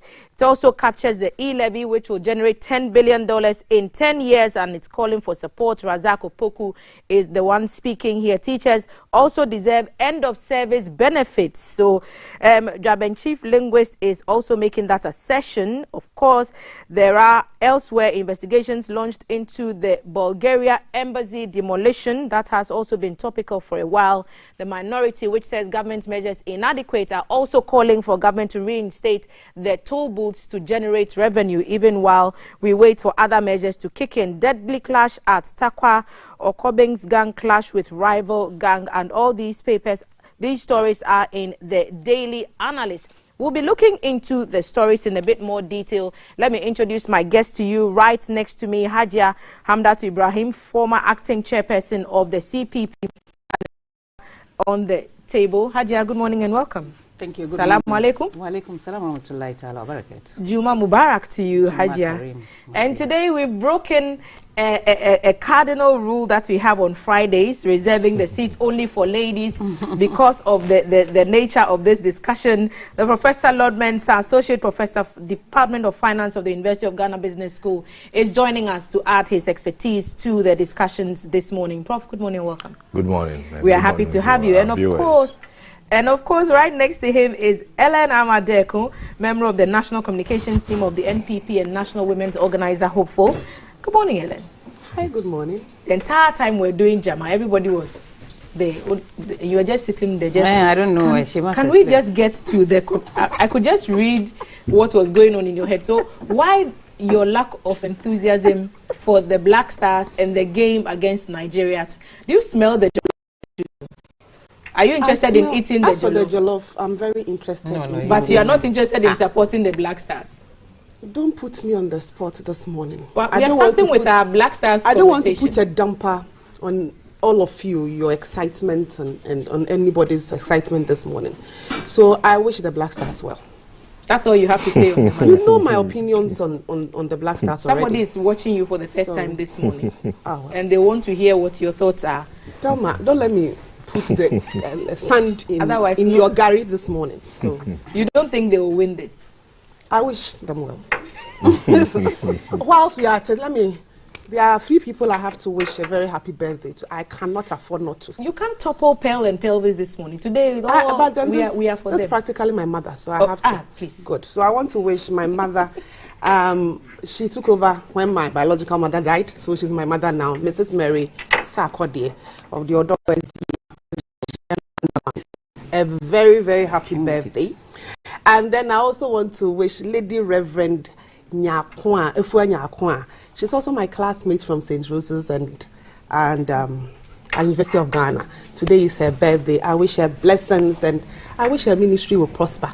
And the last but not the least, I'm going political. I want to wish the Greater Accra Regional Organizer of the NDC, Anthony Nukpenu, a happy birthday. He's 44 today. I'm done. So, because your mother is called Sarkodie and it means eagle, that's why you are supporting the Nigerians. I haven't said I'm supporting the Nigerians. I will never, ever in my life support the Nigerians for anything. But you are not supporting the Black Stars either. I don't trust them. I don't want broken hearts. You are just protecting your heart at the moment. Prof, should we do say... You know I have suffered broken hearts for them. I didn't eat for 1 week. When was this? Was it in the AFCON? No, I learned my lesson during the World Cup, the South African one. South Africa was in 2010. That's 12 years I've learned ago. my lessons. Where's your faith? Woman, where is your faith? Broken heart. 1 week, I couldn't eat. Prof. Mensah, France game for the Black Stars tonight. I think, when it comes to the Black Stars, especially with Nigeria, most of the time, luck sometimes play a major role. But if you're going by the history and the recent happenings, then I would say that we shouldn't be too hopeful as Ghanaians because we have a new coach, he's called new players and a new structure altogether. And I believe that if we give them time, probably I may not target, this World Cup, but then in the end, it's a build-up. So whatever happens today, we should take it in good faith.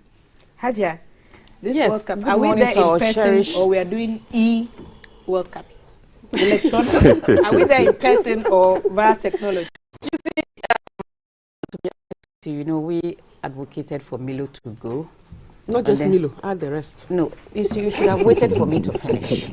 And then we're hoping that the entire management team, that's the GFA, would have followed suit because, all of us knew what transpired when we went to is it AFCON? Yeah. People went to market their players. And you cannot use Ghana money and go and market your players and put the money in your pockets. You see? But it's a new coach. That's why you saw me dancing. It's a new coach. He has called up some new players. Let's pray and hope that they will do better. You understand? Me, I don't want to... I said I'll watch it. I got the t-shirt, but I said I'll watch it after the match. You see? I'll wear it after the match. You see? As for the heart, we have to protect it.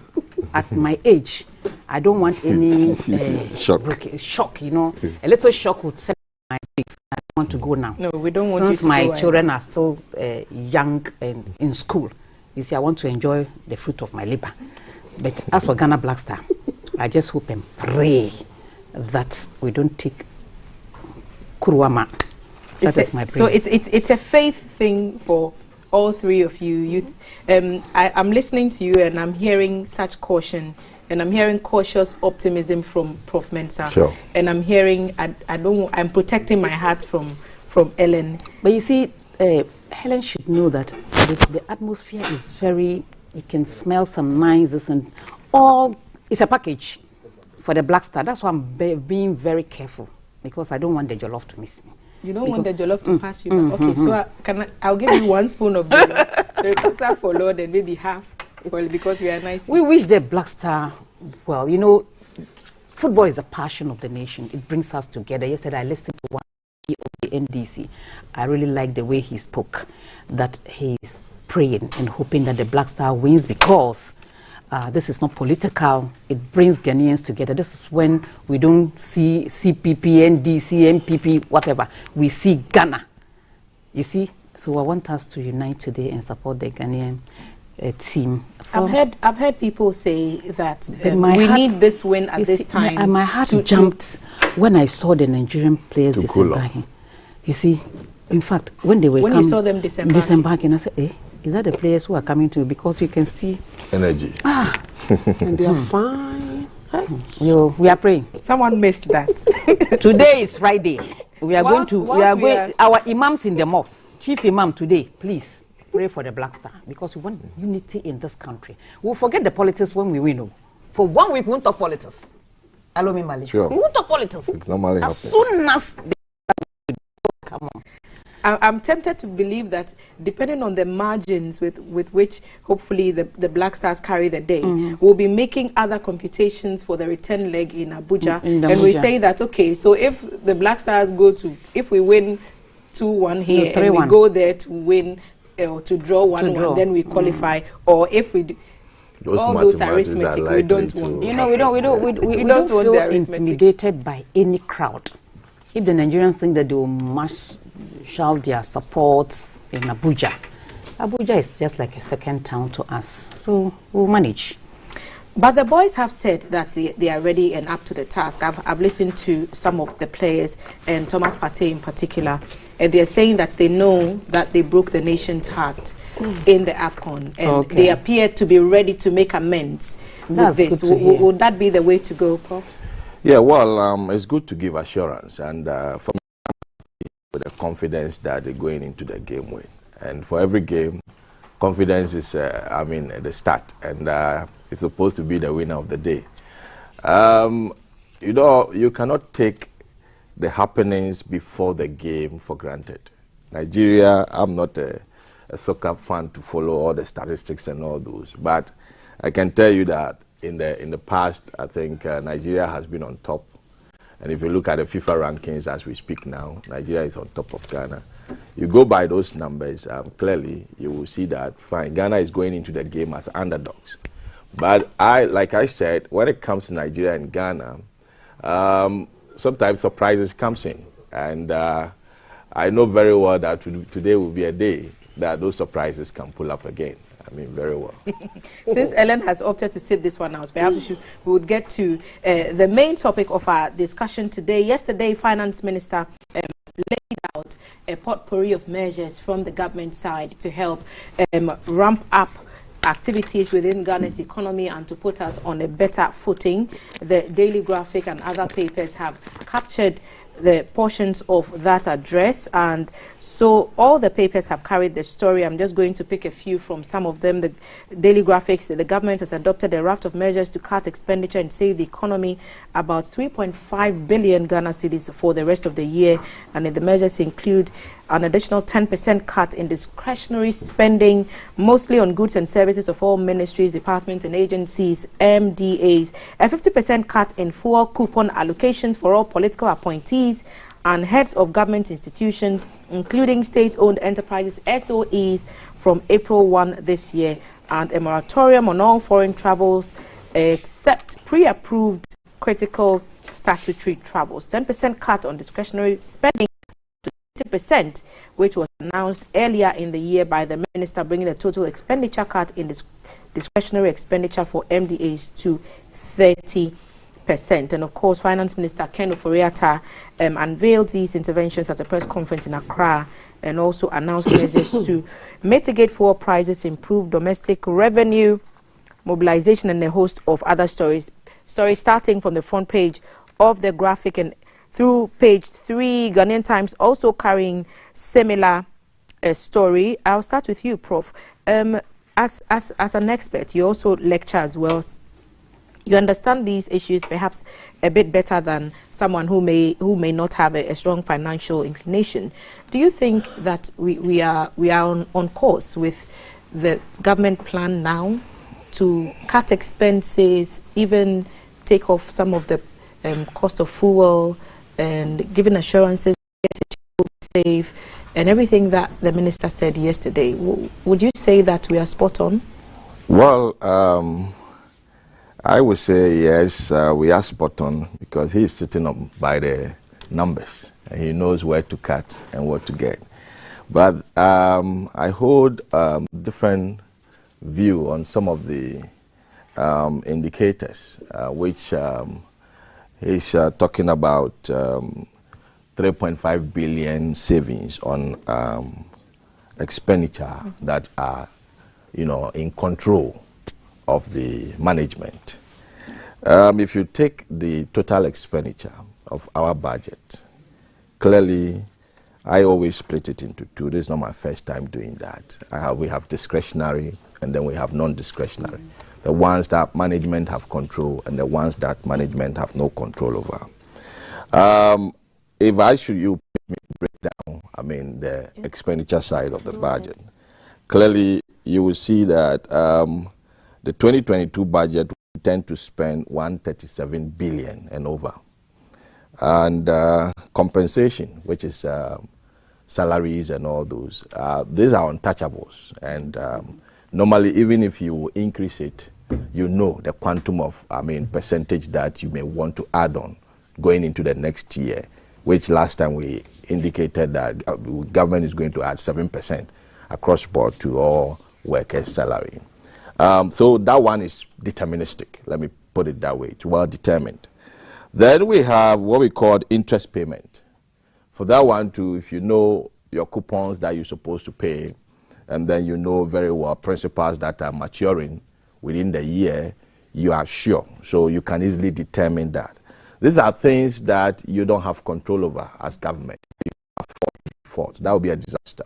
And then also, you cannot afford not to pay salaries, and for which, for me, I'm happy with that, which you don't have control over. But then there are items on there which we're going to put the numbers together. If you take, for instance, capital expenditure, we have control over capital expenditure. We can decide what to invest in at any point in time. And that is about, 16 billion, over, budgeted for. And then if you take grant and other government units, okay, grant to other government units, that's about 26 billion. Last year we're doing 15 billion, a jump of about 11 billion. Then you ask yourself, what has happened within the 1 year that we're going to have this increment? And then other expenditures, which is more or less, if I should put it that way, other expenditures, that's about 9-point-something billion. If you put all this together, you realize that the discretionary expenditure that government has control over is about 60 billion and over. And with this discretionary expenditure, I don't know where we got the numbers from. The finance minister got his numbers from that. He's saving 3.5 billion out of this discretionary, and that it is significant. I see that to be insignificant, very, very insignificant, in a sense that when you put all this together, you get to understand that the intention to spend is still there. Government has not really, come down to the level where I would say they are ready to cut down expenditure. The measures that were put down, I would say that, yes, if we were to go to IMF, IMF would have put up, these measures. I'm also afraid to look at a commitment to follow through some of these measures. Because if you take, before we exited the IMF, we had what we called Fiscal Responsibility Act, which, I mean, in a way, we're going off IMF, so therefore, we are going to be on ourselves, how we can manage our finances, you know, how we can spend, and then how we can raise revenue. So an act was passed. And this act more or less controls government spending. And out of the act, we had what we called Fiscal Responsibility Committee, which is supposed to, you know, supervise, you know, how government spend and all those. In a way, when we had the COVID, I think the finance minister went to Parliament for a review of this, you know, Fiscal Responsibility Act to give room for more spending. Then I asked myself that as a country, can we be on our own, you know, when it comes to controlling expenditure and follow through? What was laid out yesterday, I see it to be a situation where going forward, some of them may be realized, others might not necessarily be something that we can follow through. Okay, so and so for me, the savings that we are making on the expenditure side, which is about 3.5 billion, I will say that it is really insignificant because you created a budget deficit of about 37 billion and over. And you are trying to cut down this budget deficit, trying to converge to that 7.5% target of budget deficit that you're looking at. And in the end, you just reduce it by, you know, 3.5 billion. You may not be able to achieve that, especially when your revenue enhanced policies are not being running through as a result of this hung parliament. You know, e-levy is one of the indicators that was supposed to come and, you know, do the magic. But it looks like the way things are going, we'll find it tough because we are almost entering the first quarter of the year, and this e-levy has not been passed through. Okay, so for me, I think the whole exercise was more or less like the intention of the government to spend is still in there. Right. It's not, you know, reduce that intention. Right. I'll pick your thoughts next, Haja Hamdatu. It's an elaborate plan. We want government to cut the spending, and with this announcement, that brings to the things that they can control, as Prof said, to 30% of a cut in government expenditure. Prof thinks it's not enough. Yes, what are your views? Tell me, it is good when you're going to have a discussion like this, you have the experts. Because I think when the minister spoke yesterday, some of us were saying, oh, that's nice, 3-point-something billion, without really knowing the actual figures that remember the differences. So if we have a situation whereby the spending is of about 60 billion, as Prof is saying, Prof, isn't it? Yeah, that's a discretionary expenditure. Ones that we have control, including capital control over, and then you are talking about 3-point-something billion. I think it's still 3.5 billion that we could put to other uses that we did not have before, or we could not access. That is what I'm saying. That's what I'm saying. I tend to side with what Prof said, because if we really want to cut down on expenditure, we can. The other day I was saying that whatever the government flagship programs, planting for food, it's a good idea, but the one that I really don't want government to touch was the free SHS, and I think they said they were not going to do anything. For me, government expenditure, what kind of expenditure does government do for us to accumulate such huge debt? You understand? If you're saying we're going to cut down on ministers' salaries, some MPs, are we looking at 50%? Are we looking at allocations for all political party appointees and heads of government institutions? You know, I always ask from why the coupons? Maybe if you give the coupons, if you're going to give the coupon, unless the person has some movement to do, that one too can be looked at. But maybe if you give, say 50%, and you give the person the coupons,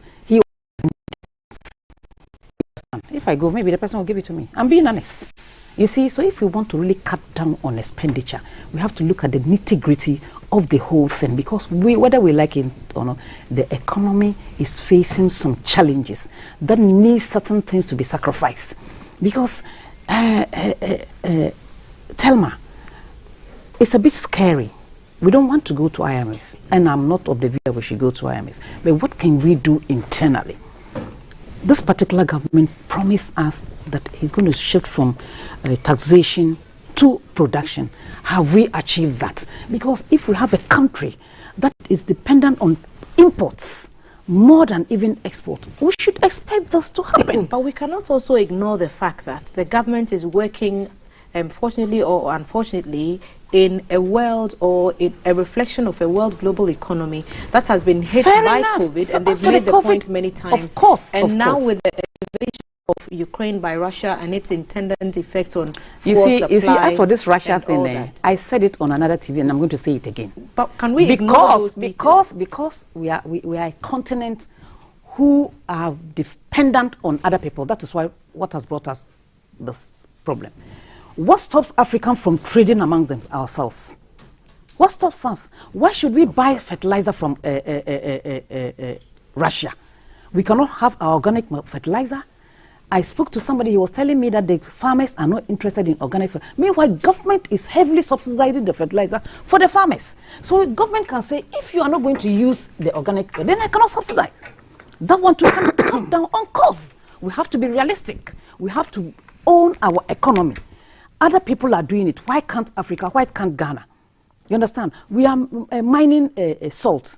In Nigeria, will go to Brazil and buy salt to mine their petrochemical industry. What is this? If we're talking Ghana, we cannot talk Ghana without Africa. That is why. That is why. That is why.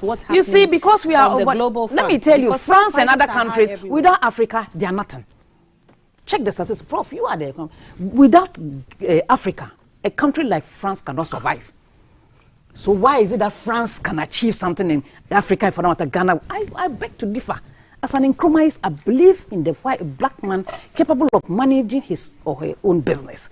But because we have leadership that think of maybe getting awards here, instead of thinking about the well-being of the citizenry, that's Africa.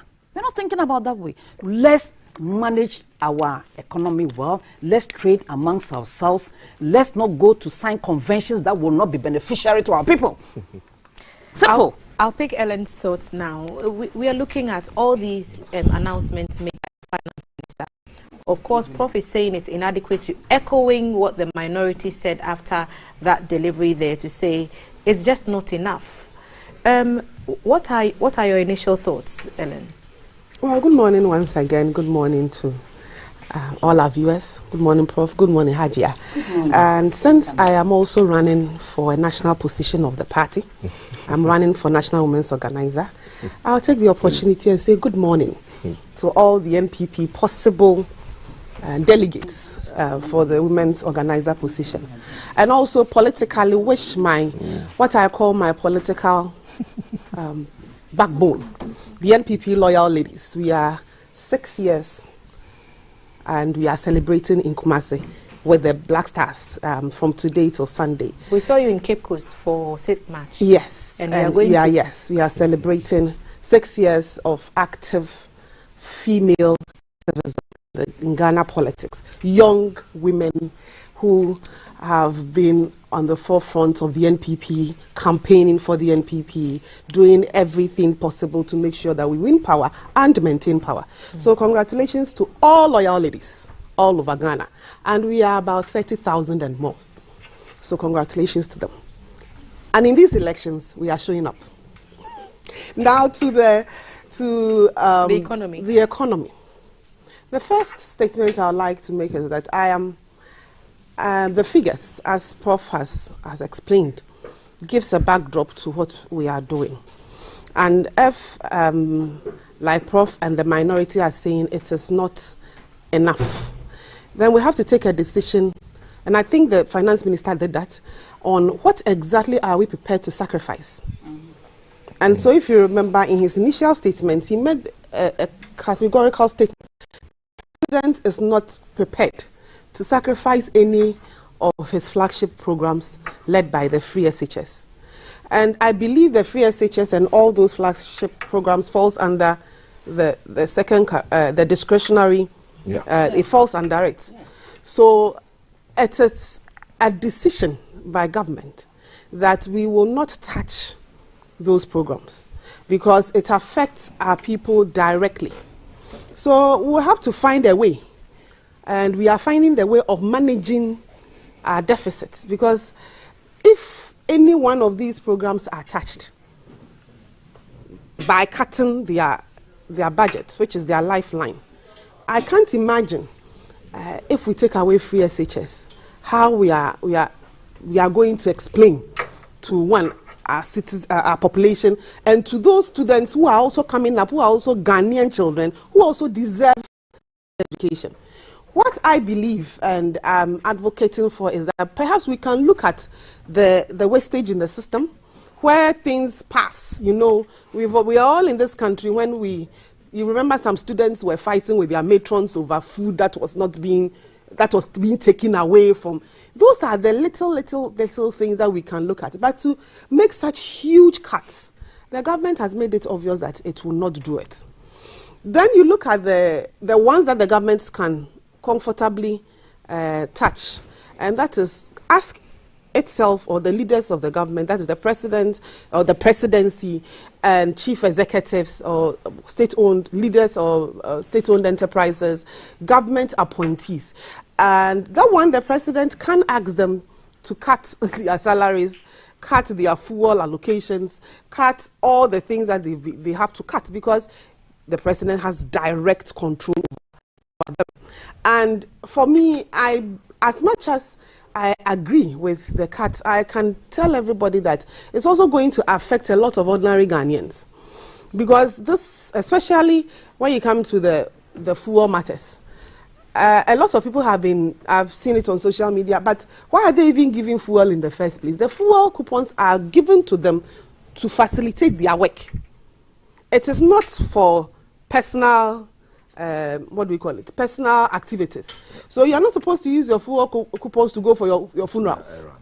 You are not supposed to give it to fill your wife's tank to go, or your husband's tank to roam around. But as Hadia said, I'm coming there. I'm coming there. So with this cut, you have less, 50 means being halved, and you have to do your job.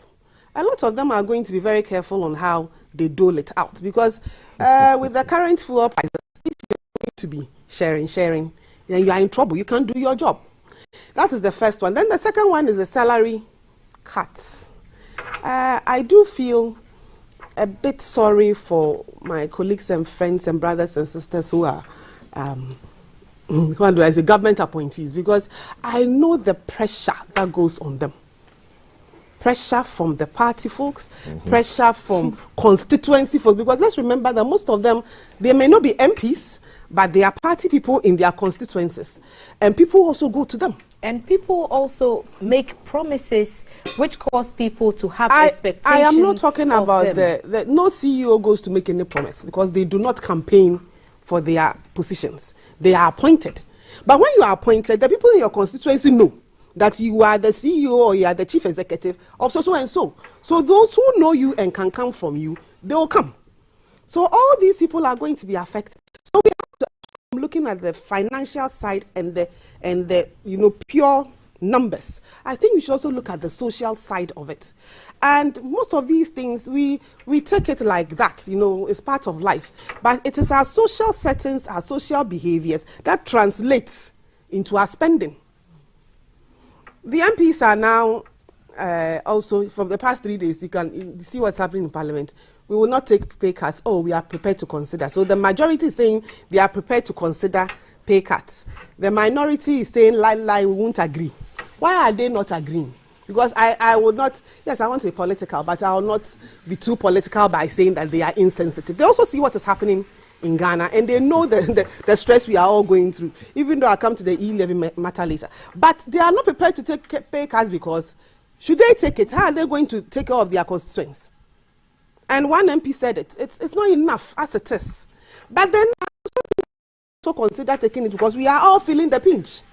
And then somebody goes, like, what about the judiciary? So we have to have a discussion. The Council of State have set an example by saying that, well, from now till December, we are also taking pay cuts. So if you are all asking, those of us in leadership, all three arms of government, we are asking Ghanaians to take, tighten our belts. Then I believe that all Article 71 holders, which includes the executive, the legislature, the, what do we call them, the judiciary, should also take some public pay cuts, and let us all see that they are also prepared to go through the mill with us. But you do not expect shout on top of your voice, scream to all of us, Ghana is hard, we are all going through stress, and you are not prepared to take pay cuts. So that would, from the explanation that you gave us earlier, if the public people at 71 office holders decide on their own to give up parts or fractions of their payments, that frees up some of the fixed, not fixed, that's the non-discretionary budget for us to put into the discretionary spending bucket, and then that will ease the pressure on the budget deficit, which you've explained to us is at 37 billion. Yes. Will that be true? But we have to be careful. I think my sister is talking about pay cut across. You know, the minority, when you look at the responsibilities in Parliament, you realize that government in power has extra responsibilities, which goes with rewards. And so if they are cutting the main salary by a certain threshold, maybe they might fill in with the extra responsibilities that, you know, they go with. But minority might not necessarily, especially being on boards and all those, minority might not necessarily have those, you know. But then let's look at, pay cut in general. When you talk about Council of State, for instance, for me, I think they should be on allowance. They're not supposed to be on pay. Yes. I think because it's more or less on allowances. Well, I don't know. I think it's the allowance that they said they are giving up. They are not on pay. So fine. But then they should take 30%. But then in the end, as and when they sit, but we should understand that, you see, the economy is being managed by certain,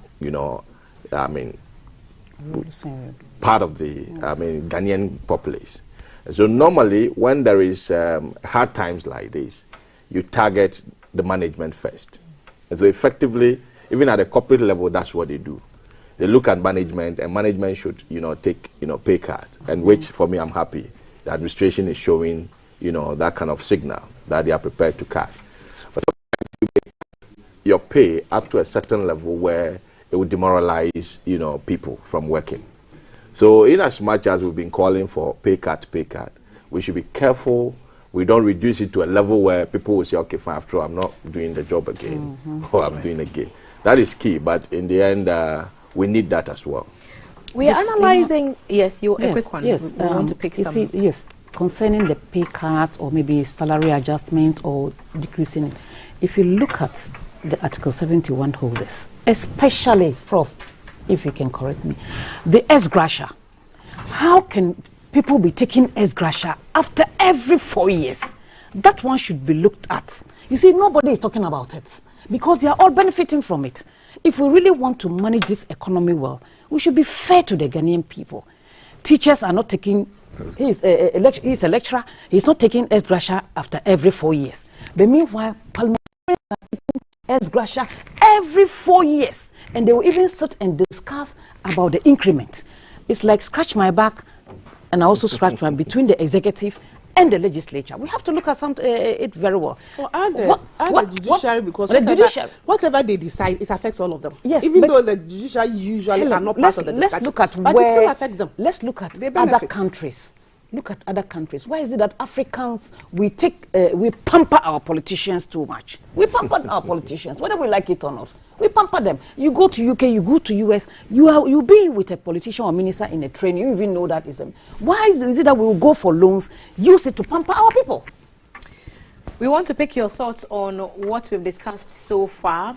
Black Stars playing tonight, your thoughts or predictions for the game against Nigeria. And what are your thoughts on a government's plan to salvage the economy? Our WhatsApp number 055 55610. CAF is standing by to tell us what your thoughts are. CAF? Righty, thank you very much. You're watching GTV Breakfast. WhatsApp number 055-556-1034. I'm being terrorized by jollof. It's not even funny. The smell is just great. I wish I could be eating, but I'm giving you your messages. They've come in. Let's go. Hi, T. Is the free SHS not a constitutional requirement? Why should someone own it? John Pius from Kajano, the car market. I love GTV Breakfast. I love Ghana. I said it somewhere else, and I'll repeat it here again. Till GFA start to listen to the voices of the citizens, Black Stars will always go to a tournament and waste our resources returning home empty-handed. Okay, more messages coming in. McLean says, you believe that the NDC's cronies seem to be creating a habit of lying to Ghanaians instead of speaking to the issues and answering questions on how they mismanage the economy. Are we still blaming NDC? Guys, yeah. Views belong to the people who make the views, but I'm just wondering. Okay, more messages coming in. Nana Ikuyamoa, President, Executives, and Council of State have shown leadership by slashing 30% off their salaries, and you believe that the incompetent NDC MPs have vowed not to slash their salaries. Interesting party indeed. Dr. Lord, what is your view in reference to the Finance Minister's presentation yesterday? How can the cost of growth be minimized and fully paid for?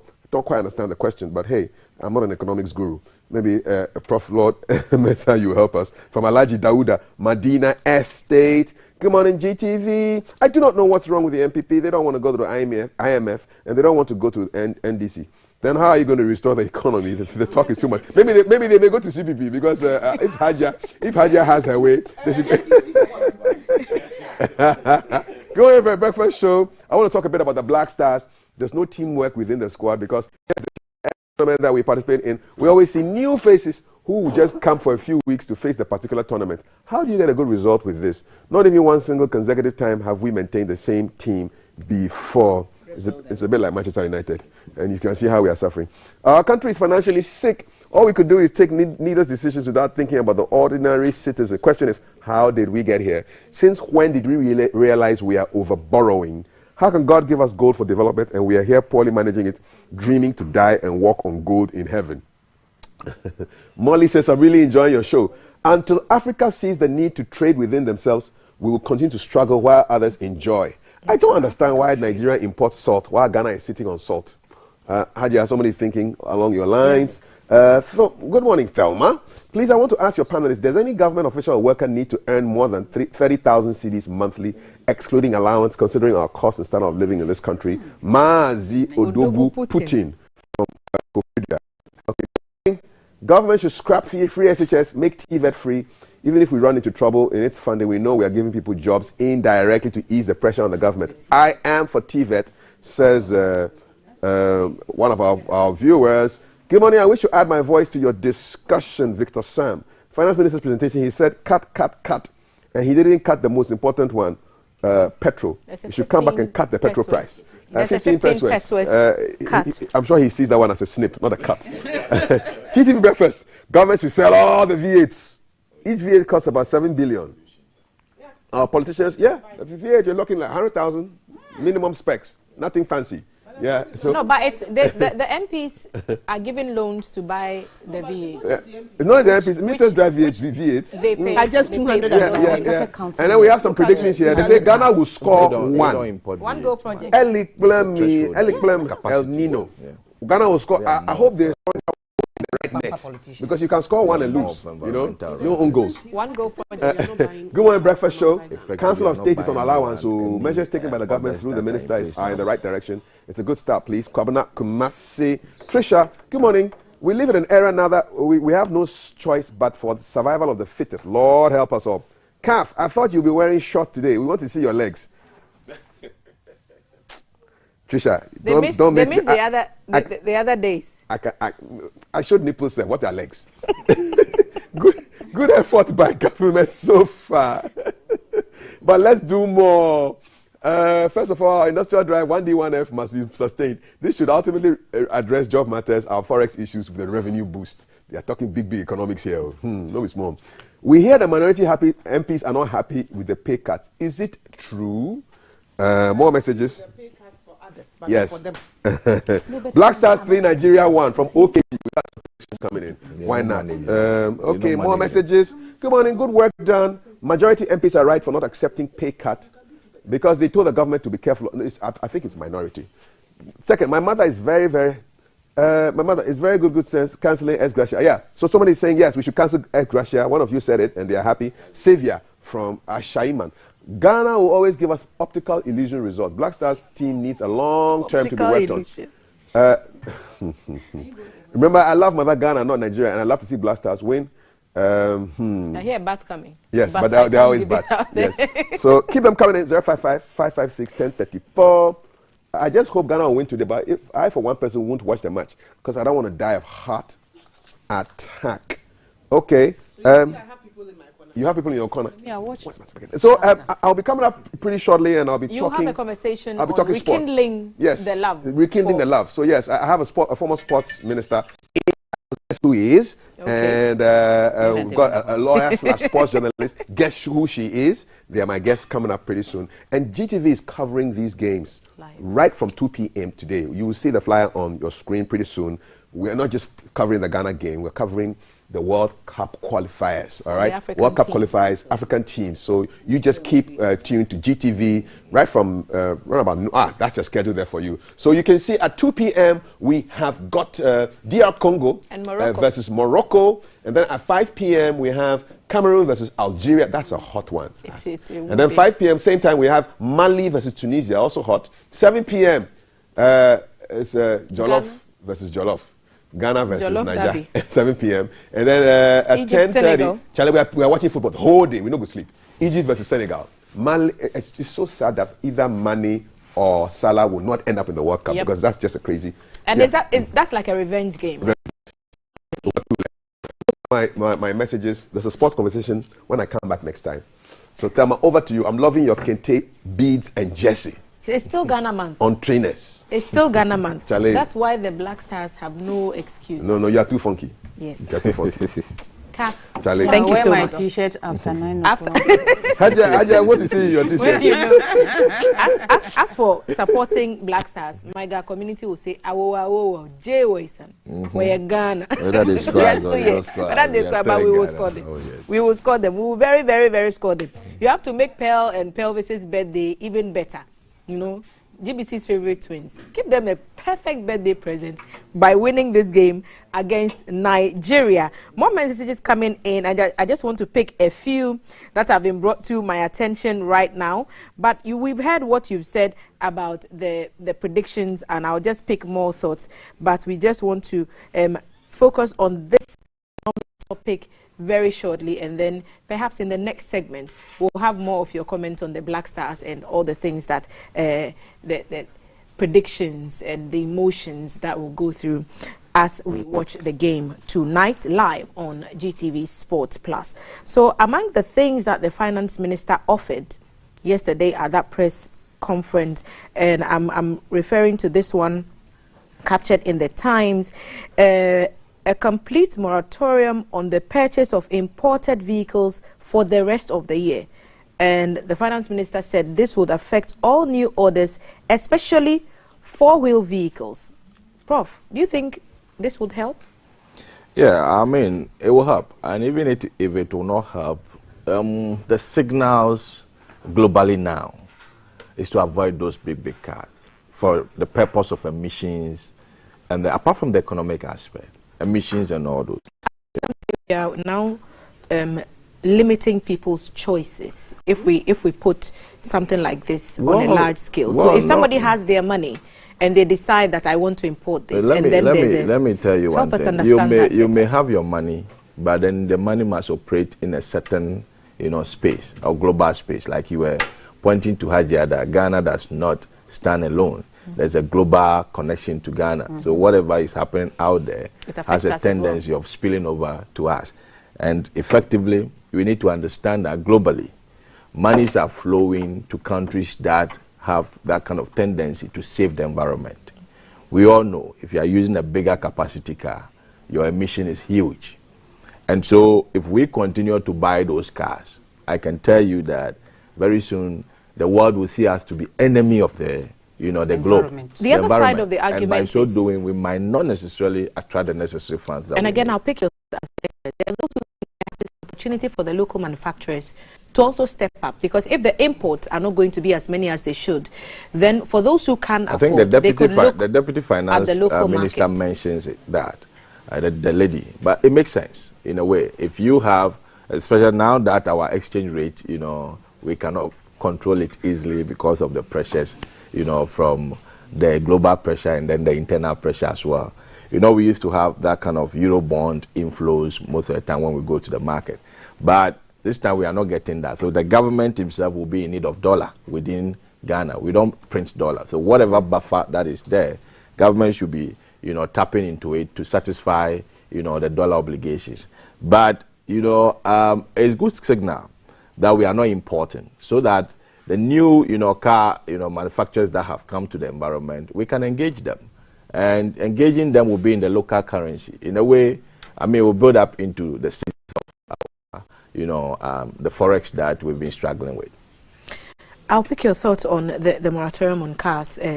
Perhaps Ellen, you could come in here. Yes, I really believe that we should have cut it from the beginning of the year, but I understand why he put it at the end of, like, middle of the year, because I'm sure orders have already been made and contracts have been signed, so you cannot stop those orders in the middle of supply.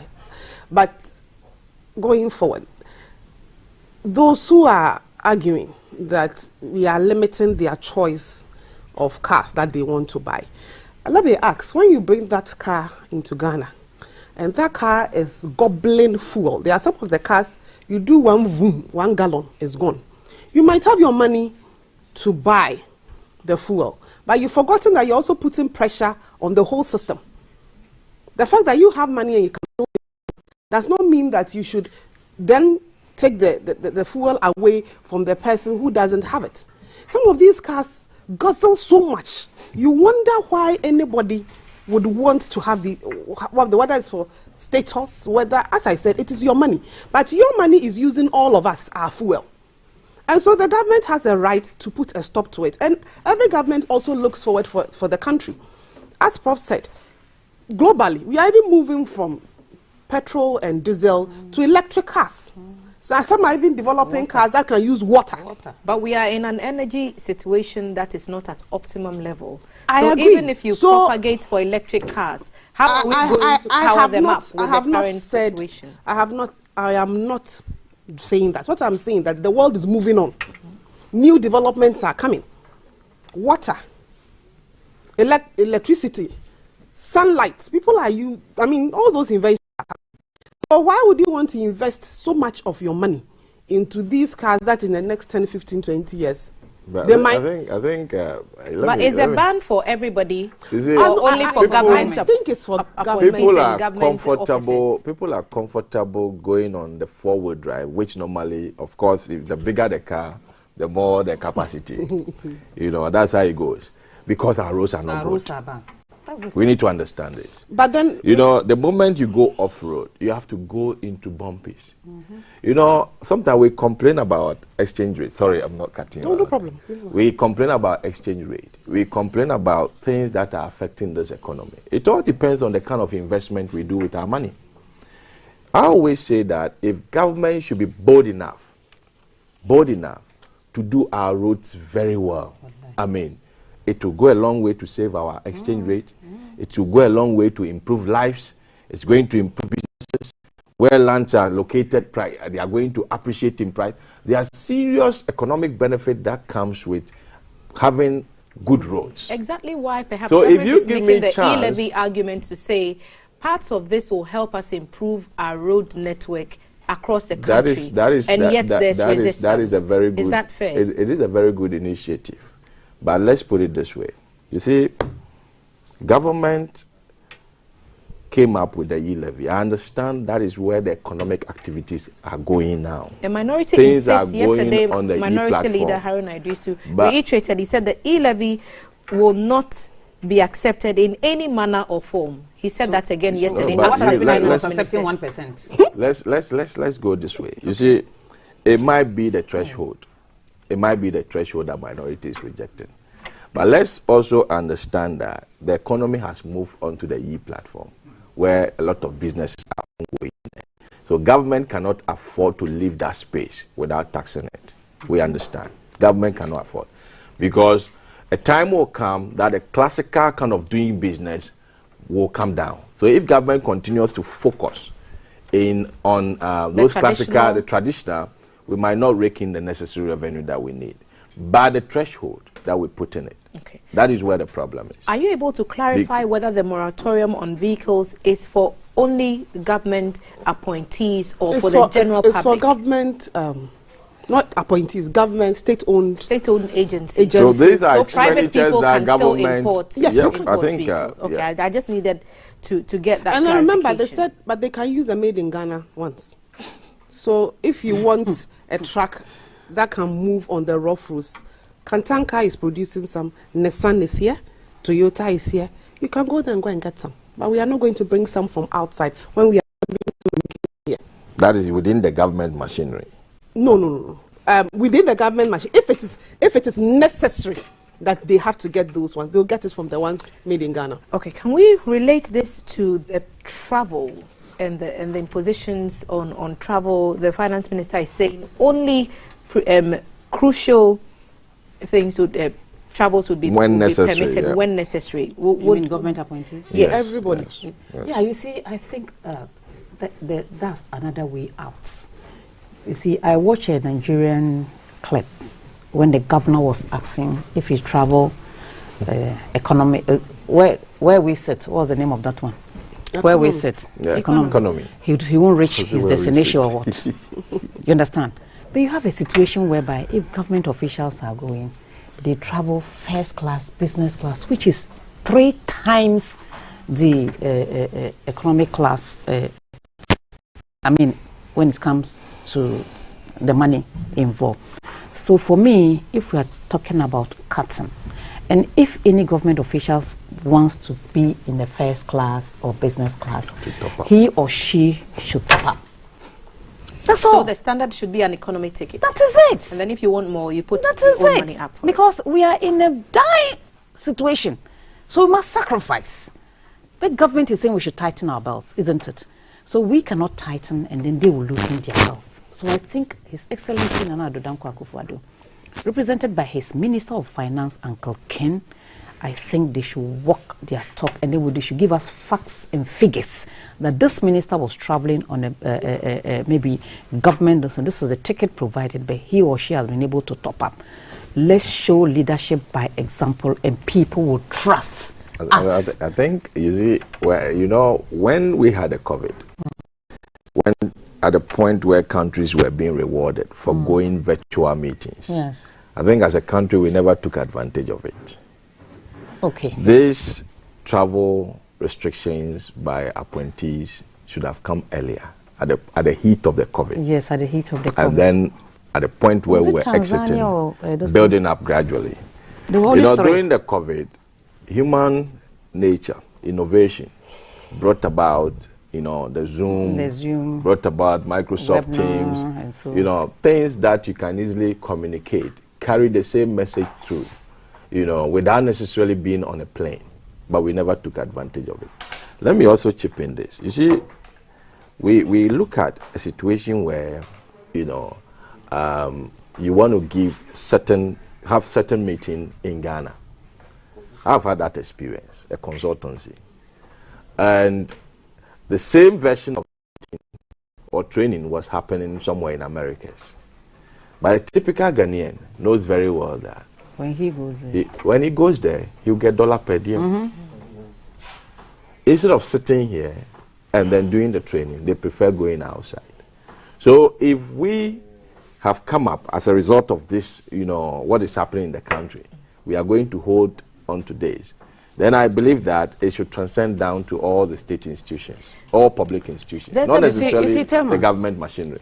And it's going to go a long way to help us. Okay, Haja. Telma, if we are in a dire situation, what do? We have to take a drastic measures. Desperate situations. Desperate. Yes. Okay, Ellen, would you want to have a bite on anything that's been said so far so we can... If you remember, I think was it last year, was it before the COVID, that there was a memo from the Chief of Staff's office that before, I think that was even in the first term of the MPP, before any minister travels, they will have to come and seek clarification and clearance from the Chief of Staff's office. That was there, I think, from 2017.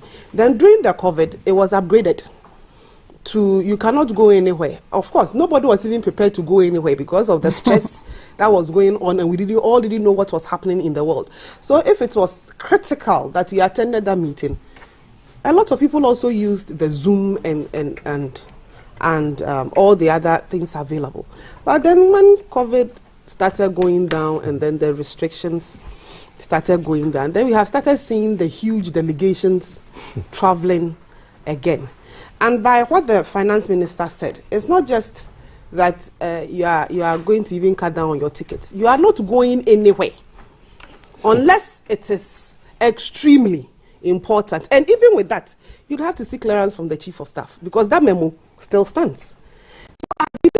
So of the things that we can use to cut down on a lot of these, well, I call it unnecessary trips that people go to, and they are not just going, they will also take a whole entourage along with them. Right. So I mean, it's a good thing, and I hope that we follow it through, because to save all of us a lot of money. Implementation is perhaps this might be putting you on the spot, Prof, but this is directly in relation to tertiary institutions. Sure. Mr. Kenofurata is saying they want to wean off public tertiary institutions from government payroll and provide them with a fixed amount, which is called the block grant instead. Explain to us what that means and how that would affect the tertiary institutions financially. I think, you see, when we had the impasse, recently, we were thinking about different proposals, and went to my colleagues, our leadership, and told them that when you go to government and government says he hasn't got money, what are you going to propose to the government? Because you cannot just say we are on strike without solutions. You are a citizen and you should be part of the solution. And so I whispered to them, we always have our discussions before our leadership goes to face, the government. So we told them that, you see, we have a tendency of generating, money within the university. So why don't we go this way? I proposed that. I think later on we watered it down a bit. I proposed that the universities generate IGF. Different universities have the capacity to generate money. And the differentials across the universities will be on your ability to generate money as a result of how you put yourself out there in terms of research and teaching. So if you teach very well, your research is ongoing globally, you can easily get funds through maybe student subscription, through, donor support, through grants that comes through research and all those. And so that is where the universities are going to build on, their capacity. So I propose that government should give us the basic salary. The basic salary across board should be the same. Then the allowances and all those that comes with, this basic salary, the various universities should take care of that. Therefore, the individual universities are going to put in more effort to generate more. When you generate more, you top up your salaries very well and you pay yourself very well. And so the finance minister came in with this. So I believe that when they went for the meeting, they discussed it there. And the block grant means that possibly you are being given money, and then in the end, you share. Speak now. That block grant can be an investment, which all the investors will have to tap into it. And tapping into it will call for certain standards that you may have to meet. If you meet it up to a certain threshold, you may have, a certain quantum of funds to come into your fold. So it's not all doom and gloom. Exactly. It's a medium-term kind of plan that they're looking at, which for me, it's a good solution. Because when you go to the advanced world, somebody teaching at Oxford shouldn't be of the same salary as someone teaching at somewhere, maybe Northampton University or something. Because the Oxford, lecturer has a capacity to, generate more in terms of research, in terms of teaching and all. So that brings about the differentials. So I was proposing that government should just go with the basic salary, which is across board. And leave the allowances. And leave the allowance, so that government can have control over how we price in a way. Because as we speak now, every increment we have to go to Parliament for approval. Even if you are adding 1 cedi to a school fees, you have to go to Parliament for approval. Over time, I think we need to understand the dynamics of education. Gone were the days that education was more of social. And of course, I can understand the basic all the way to the SS. But tertiary education, right, it shouldn't be more of social. We should add some bit of, commercial undertone to it, so that we can come up with what is needed for the society. But if we continue to make, tertiary education social with government interventions here and there, we might not necessarily, get the right, students out. So for me, I think it's a good call in a way. But that's medium to long term. So we shouldn't bank our hope on it. Maybe by that time, government will not be in control to implement some of these things. More of the details given by Finance Minister to immediately enforce the no duty, no exit policy at the MPS terminal at the Tema Port, and it's all to improve revenue collection. Free SHS is safe, and all other things that was said by the Finance Minister. What are your thoughts? We are going to the screen once again. CAF is going to read a few more of your messages before we come to my ladies and gentlemen, so we can wrap this all up. CAF. First, throw me the ball. Throw me the ball. Thank you. 055-556-1034, Leviticus Powers in Kaswa. Government programs are like planting fruits until the owner begins to enjoy the fruits of his or her labor. A lot of work has to be done, and this is the same direction that Ghana government finds itself. There will be light at the end of the tunnel. E-levy is still the best alternative funding source. Thank you so much. John Sebwabe. Hi, now that we're not importing new cars, can we now focus on helping Kantanka to improve their services? John Pius. Thank you very much. We are still waiting for this message. Please read my message. Okay, I'm reading your message, Monica. I want Prof to get what he missed out on his breakdown of expenditure. He says, Prof, in your breakdown of expenditure, you left out statutory payments, which are important. I only heard from you on compensation. He heard them, right? Yeah. So compensation, interest payments. So he mentioned it. Please add statutory payments. Yes, Hajia was performing VAR services, and she saw it. Video assisted referee. Good morning, family. We hope and pray that the counterproductive measures taken by the president will help solve the financial crisis we are currently facing. I'm predicting that Black Stars will score 3 goals for Ghana. You are with me? Amandius, Ghana 3, Nigeria 1. That's your prediction. Good morning. I think government could do more. Example, the ex-gratia for MPs must stop. Yes. Okay. When you lose your seat, just go. All right. Emmanuel, good morning, CAF. In fact, I'm not far from the studio. I have a bowl in my car, so there's no excuse. If I don't get some of this jollof, Ghana will lose this match. Thelma, you know where to locate me. What a threat. Come and get the jollof. We don't want to lose. Come. I'm convinced. Come for the jollof. Good morning, GTV Breakfast. Now MPP wants to destroy the tertiary educational system because of their political campaign. Of course, if you win tertiary institutions from government payroll, the burden will be on students, moving fee paying from SHS to universities. An issue of robbing Peter to pay Paul, says Frederick Adongo. Views expressed are the views of the texters, not the readers. All right. Mickey Darling. Hey, Charlie. And it's bold. Charlie, it's too much. I see value chain. I see finance minister. You are advising the president. You are suggesting people to take care of. Okay, you are doing some campaign for them. Good one. Jonathan Addy. Hajia, what you said about MPs as gratia is 100% correct. When it's time to sign, they will come together. Yes, we see them. More messages. 055-556-1034. Is it not importing brand new cars or what? Meaning they can import second-hand cars? I don't get it. We don't get it. We need to get it.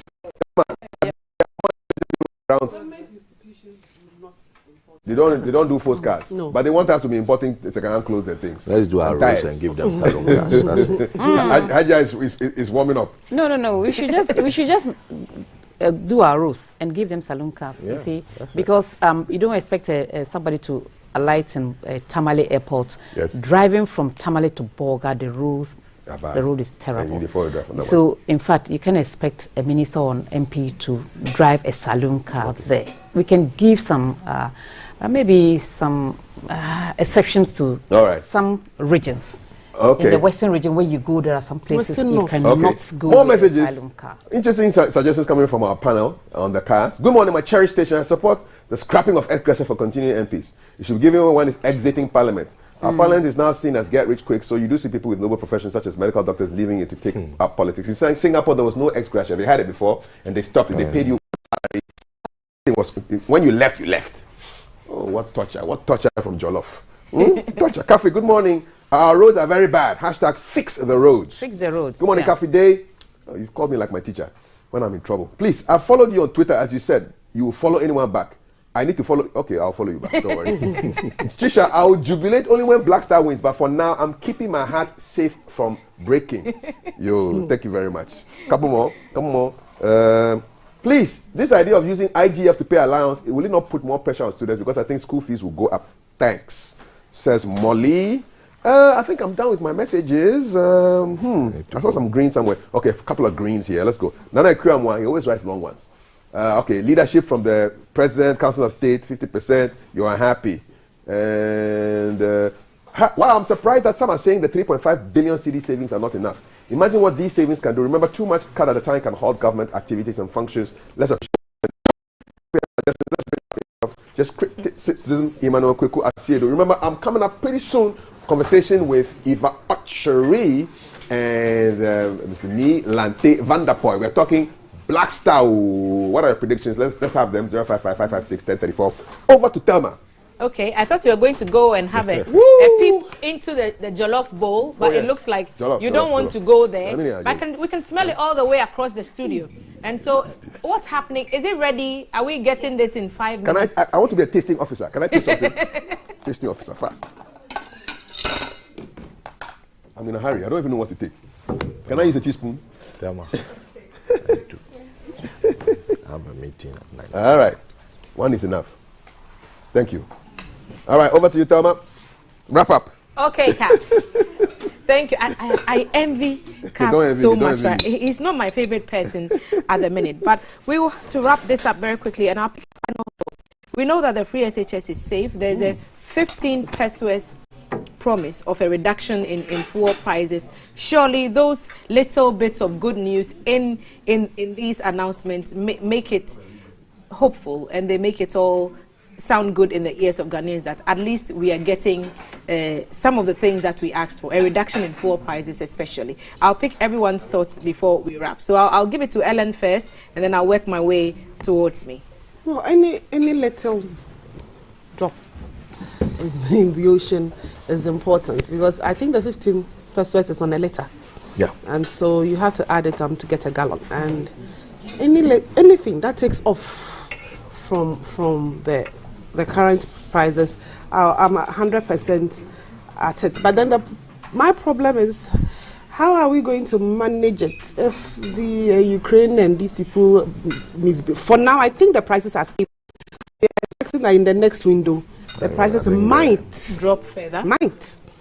But then if they escalate it again, it means it's going to go up. So we are all not in a very good place globally. And so every little thing helps. Yeah, I think the price went up. You know, the Russian issue came as a shock to the globe. And so the response is what we saw with the price, escalation. But I think after some time, we have what we call OPEC.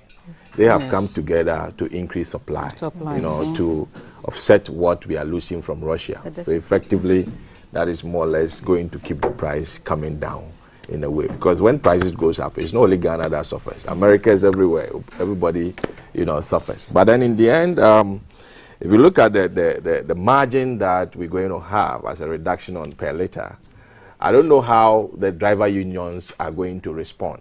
Whether they actually wanted to increase fares on top of the 15, was it 15% that was already approved? If I'm going to buy it, I will fill it directly in the pump because I'm using a car. But many of us are not using car. We're going on the trotro. So if driver unions are not responding, then the impact will not be that much to the ordinary. Yes, for me, I think, reducing fuel is very, very important because increasing fuels affect every sector of the economy, be it traveling, cutting goods from the interland, that's food. Food products have increased because, the price increased because of the increment in fuel. We're just praying and hoping that that's the problem that has happened in Ukraine and Russia. You see, they have just sneezed and the whole world have catch cold. We pray and hope that maybe things will change. And as for the free for it, and I don't want it to be touched. There were other stories in the papers we were unable to get into. African countries must improve local production, and the one on the RTI Commission threatening to sanction institutions that fail to submit annual reports. Of course, the minority is also calling on government to reinstate toll booths to generate revenue for the country, but we were not able to touch on it. They have to bring it back. Okay. Because we cannot two votes at the table. Whatever, right they are now. just using our rose free. And so we've been doing this with Ellen Amadeko, member, National Communication Team, NPP, and National Women's Organizer, Hopeful. Ellen, as always, thank you so much. You're welcome. And next to her, Professor Lord Mensah, Associate Professor, Department of Finance with the University of Ghana Business School. Prof, many thanks. Thank you. And Hajia Hamdat Ibrahim, former acting chairperson of the CP. Hajia, thank you so much for spending time with us, all of you, and thank you for sending your messages across to us as well. We've loved hearing your thoughts. Kennedy Agbeyibo, aka Shelter of Customs Laboratory Airport, Kagodwa says hi. He says good morning, and from all of us, especially me, to you, Pearl and Pelvis, today is your birthday. I won't stop saying it, even if they cut me. Happy birthday, my favorite twins. And we'll be back with conversations on football. We are tasting Ghana Jollof as we get into more Jama spirit to raise the flag of Ghana high and to just let the guys be hyper to score the Super Eagles of Nigeria tonight. The Eagles must be grounded for the stars to shine. All that and more after the break. We'll be back.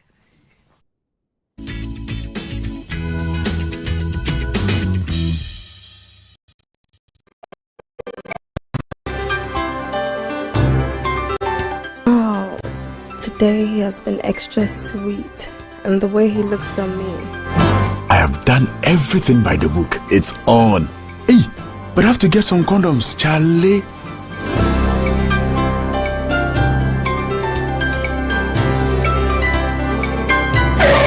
Using a condom will protect you and your partner from HIV, STIs, and unplanned pregnancy. Condoms are an effective way for protection against HIV infection. Don't take risks. Use a condom every time.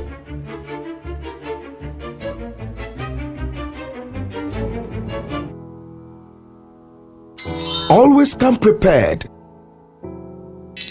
This advert is brought to you by the Ghana AIDS Commission and Ghana Health Service. All SIM cards in Ghana must be registered again with only the Ghana card. Yes, only the Ghana card. You will not be able to make voice calls, use mobile money services, internet, and all other services linked to your SIM card if you don't. To register, dial *404# and follow the prompts. You will be required to send the following details on your Ghana card: Ghana card number, surname, first name, date of birth, and sex. You will then receive a special code which you will present to your nearest service provider agent or customer care center for your biometric details to be captured. Remember to add your digital address. Dial *404# on your phone to start registering your SIM card today. For more information, contact your service provider on 100 or the National Communications Authority on toll-free number 0800 110622. Register your SIM card to stay connected. The build-up to Qatar 2022 FIFA World Cup is here. To represent Africa comes up between 25th March and 29th March 2022. It's Ghana versus Nigeria, Friday 25th March. It's finished here in Accra, 2-1 to Ghana. And the return leg, Nigeria versus Ghana in Abuja on Tuesday 29th March 2022. Oga, it don't set finish. It's clear, it's Ghana for Qatar because no eagle flies above the stars. Catch all 10 playoff matches live on GTV Sports Plus.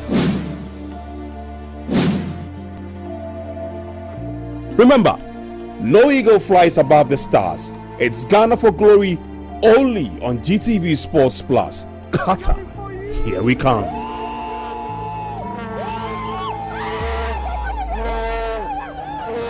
This program is proudly sponsored by betborrow.com.gh.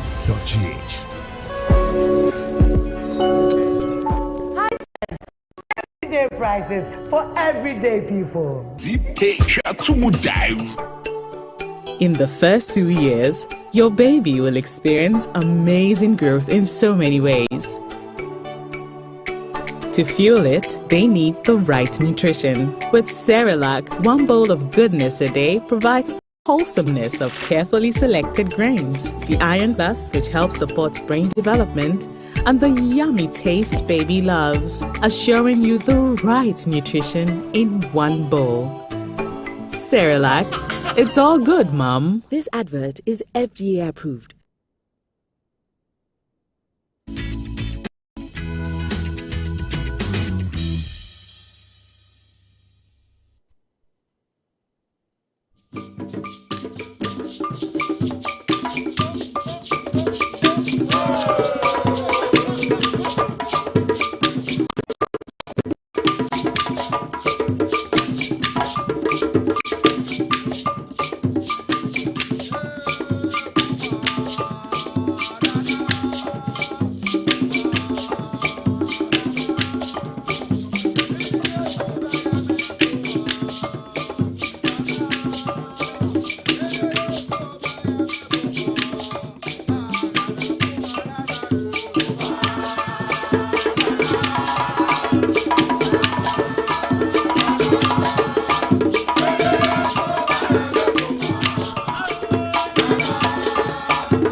Jama and jollof. Powerful combination. It's Ghana jollof. Ghana. I wish I could have eagle to eat, but in the absence of eagle, we'll take the beef. Good to have you here. Mm-hmm. And it's a conversation on football, and tasty football, just like jollof. And tonight, two neighbors separated by two little other countries, but hey, we'll put that aside.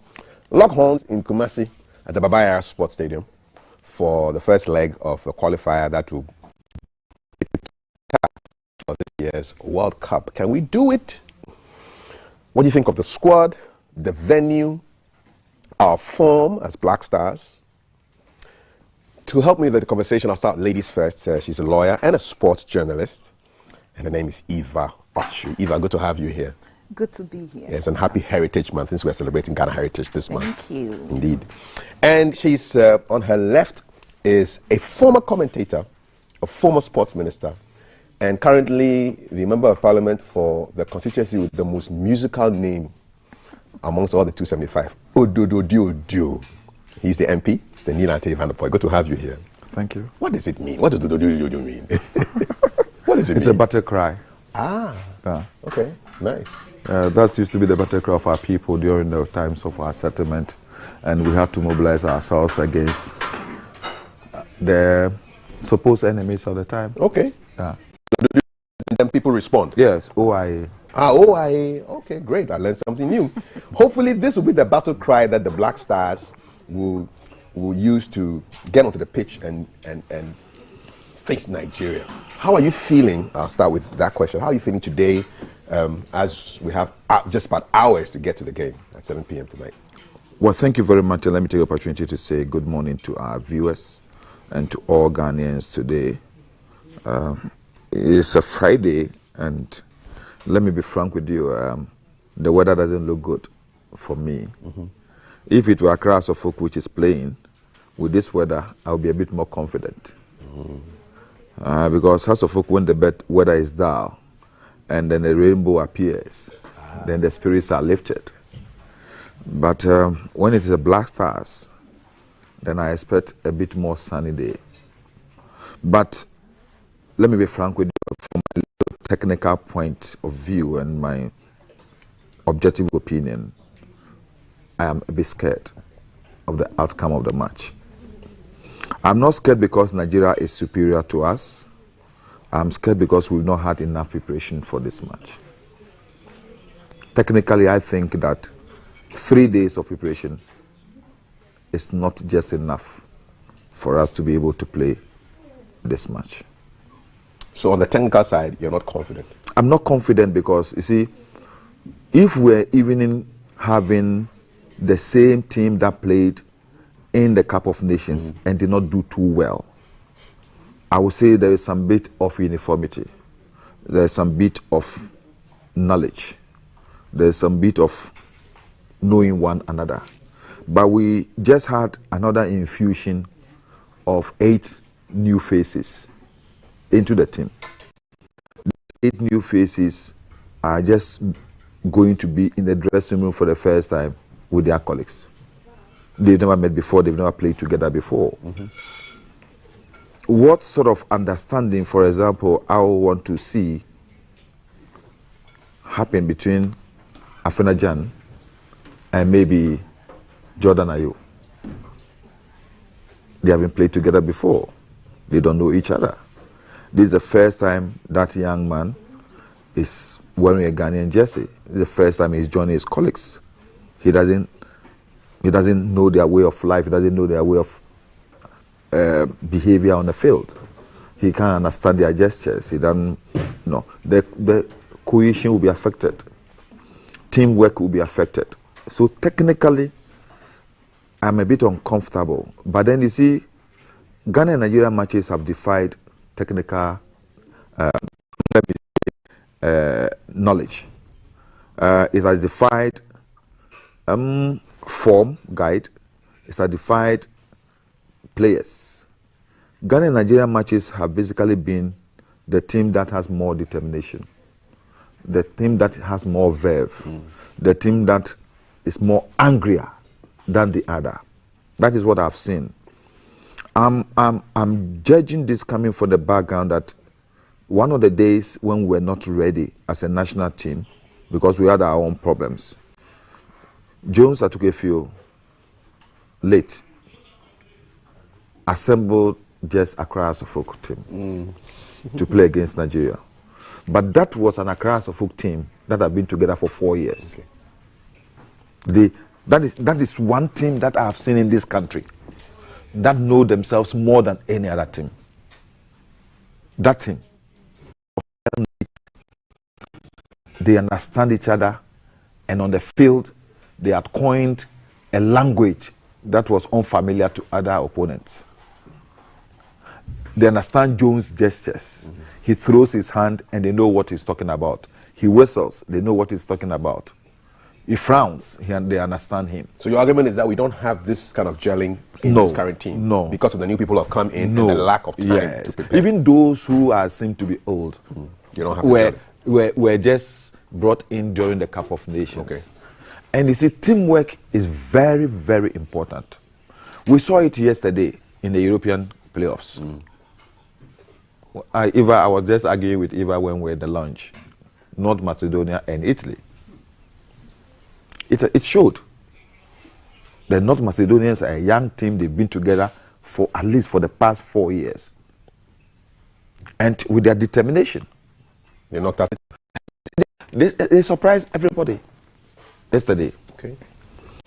I also saw in the Wales match, the goals were scored. The sort of play that led to the goals told me that that was a team that has a better understanding and well-knit cohesion, teamwork, knowledge of each other than their opponents. Let me bring in Eva to see whether she may have a different opinion. Eva, welcome once again. And first of all, just your thoughts about today and what you're expecting. And you can even respond to anything that Nia said. Today I'm wearing my nationality on my sleeve, so whatever it takes, I'm a Ghanaian, and so I'm going all out for the Black Stars, regardless of what the statistics say, regardless of what the current form is.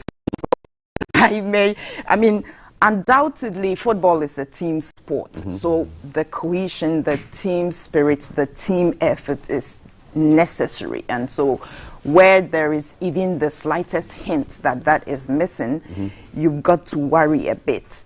But I also believe that we are a team in transition.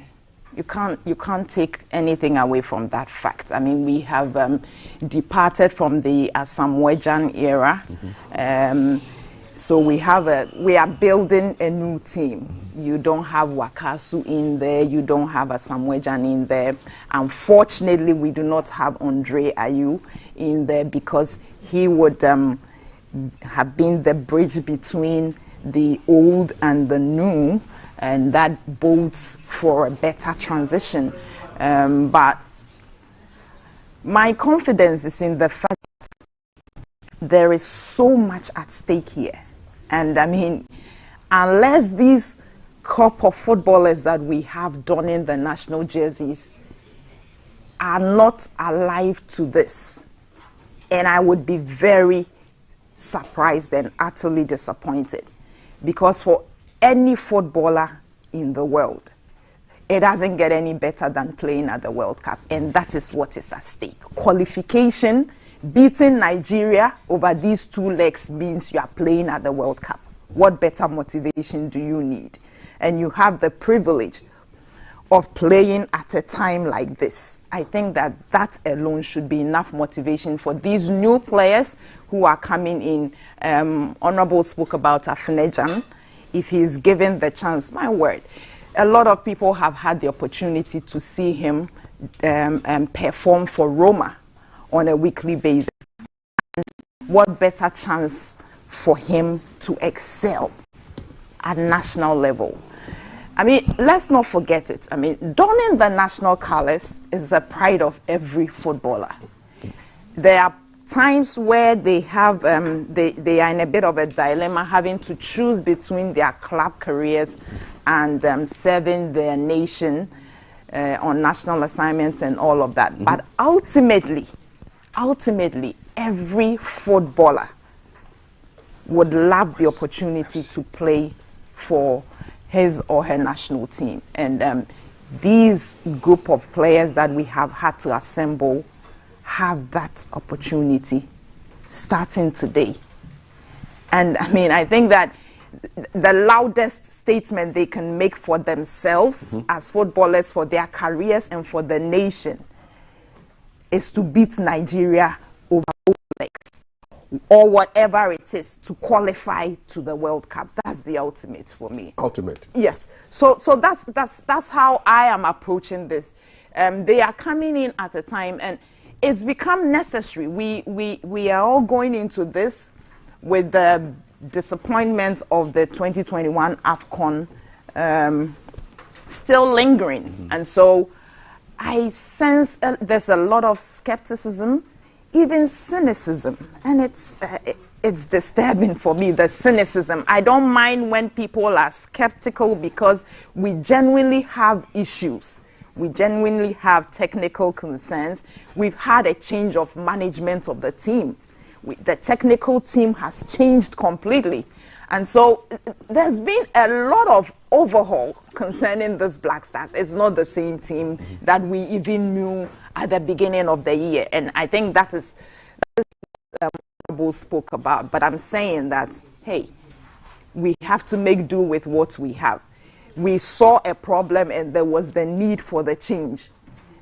He spoke about what Cecil Jones Atukwefi of blessed memory did with an Accra Hearts of Oak side. But I think that regardless, I mean, the cohesion in that Accra Hearts of Oak team aside, it is the personal motivation of the individual players, knowing that they are the team that had been chosen for a task of that magnitude at a momentous occasion like that. That is what spurred them on to give up their very best in that circumstance. And I'm expecting that these crop of players, that this will not be lost on them, that they will realize that the ultimate goal here is playing World Cup.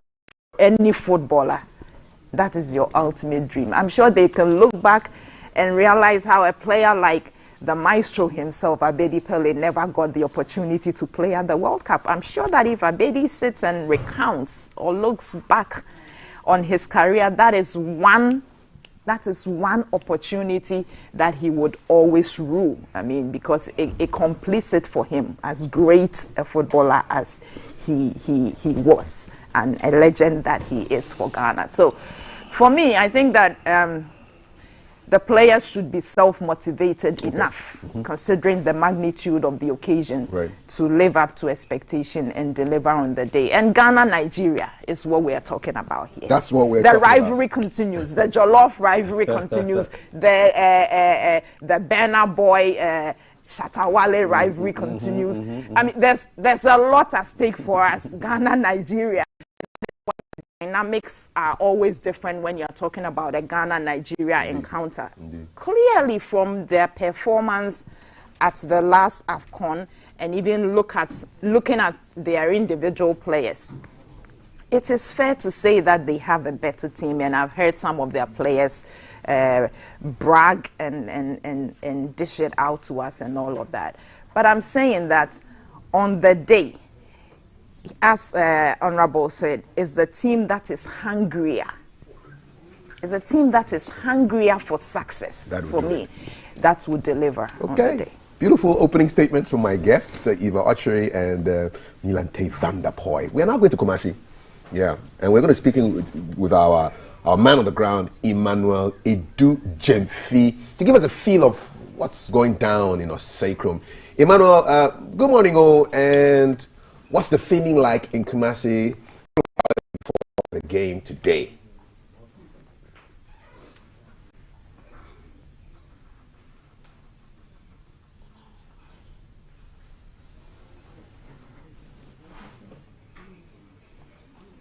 Yes, I was attempting to read his lips, but we'll come back and speak with him. Let me come to you, Honorable Nilante van der Poy. Is this the best time for Nigeria to play Ghana? Yes, it's also the best time for Ghana to play Nigeria.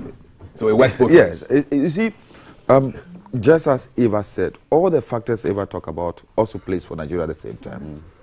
The fact that this is the first time some of those players will be at the World Cup, the fact that some of them are getting the opportunity to play for their national team for the first time, the rivalry between Ghana and Nigeria, the two teams all not performing to their best at the last Cup of Nations, and as such, we want to make amends with the World Cup qualification. But why are they so confident?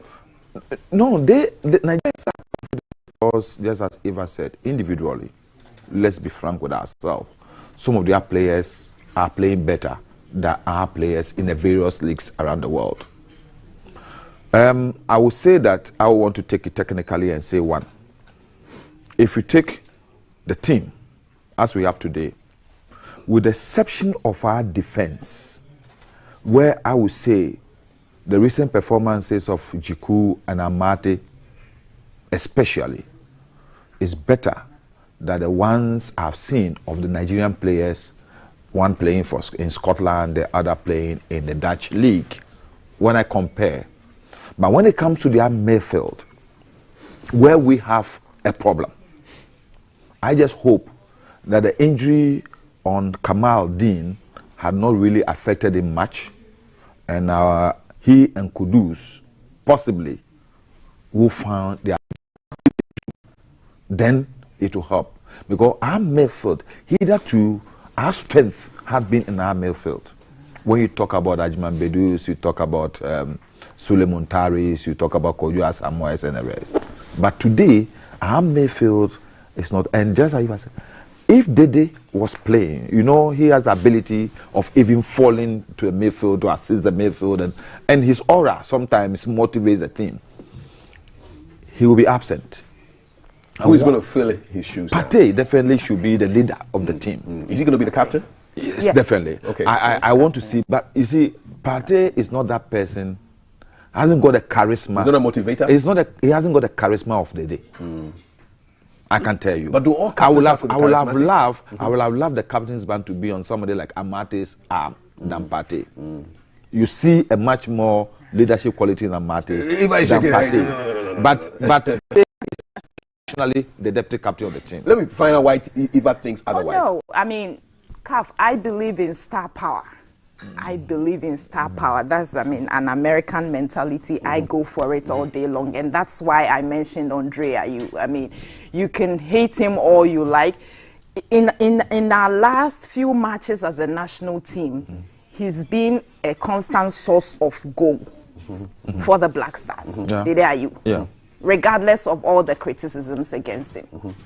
He shows up on the day. Yeah, because he's got that charisma. So he's got the star power. I know. Yes. I know. But I'm saying that if you're talking about star power now, you're talking about an Arsenal player.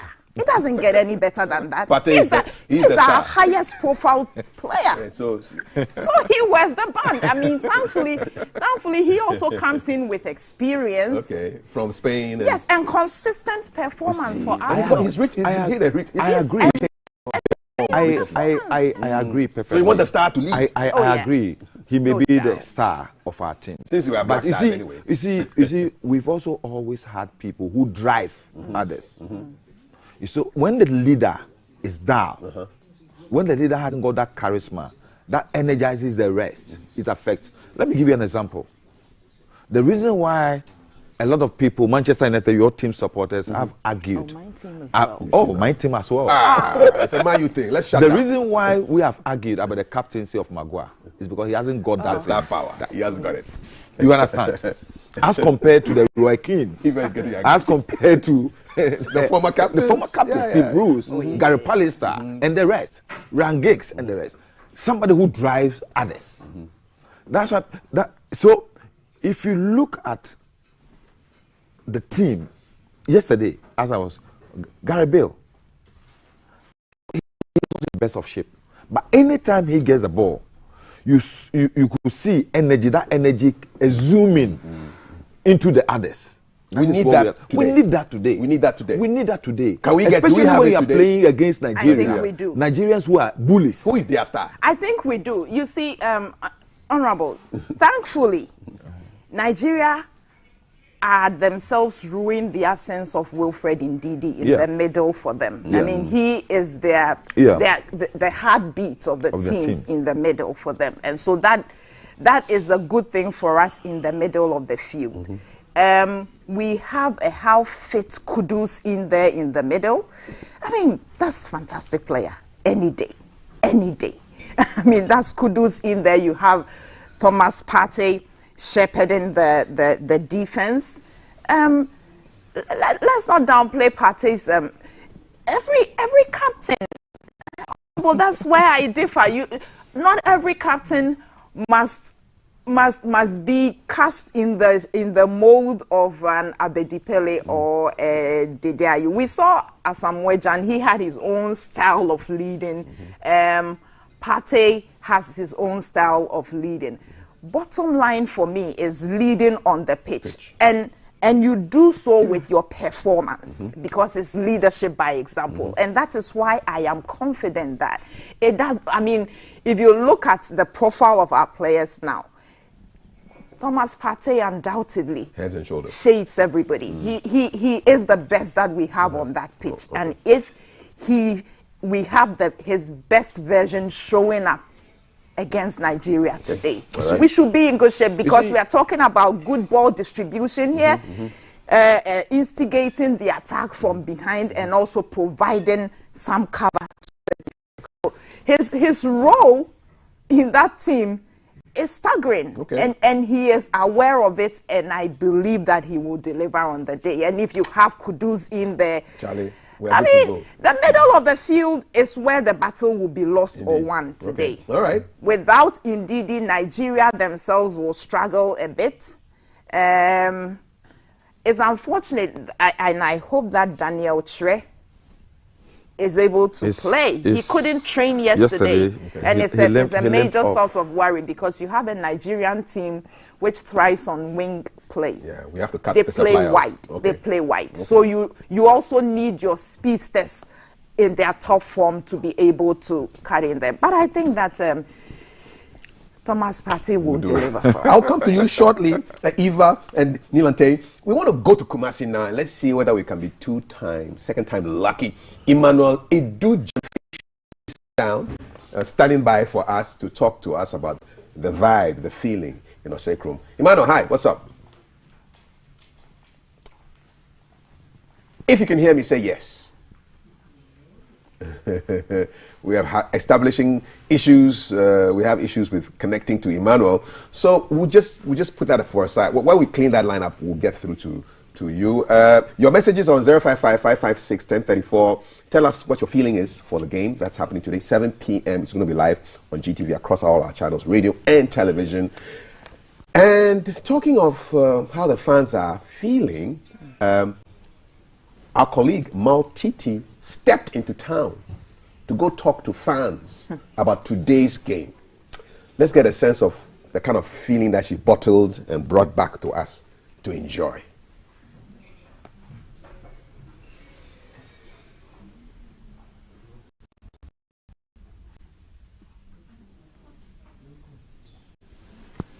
Waiting for the Maltiti, I'll take some of my jollof. Don't worry, I shall serve you, gentlemen.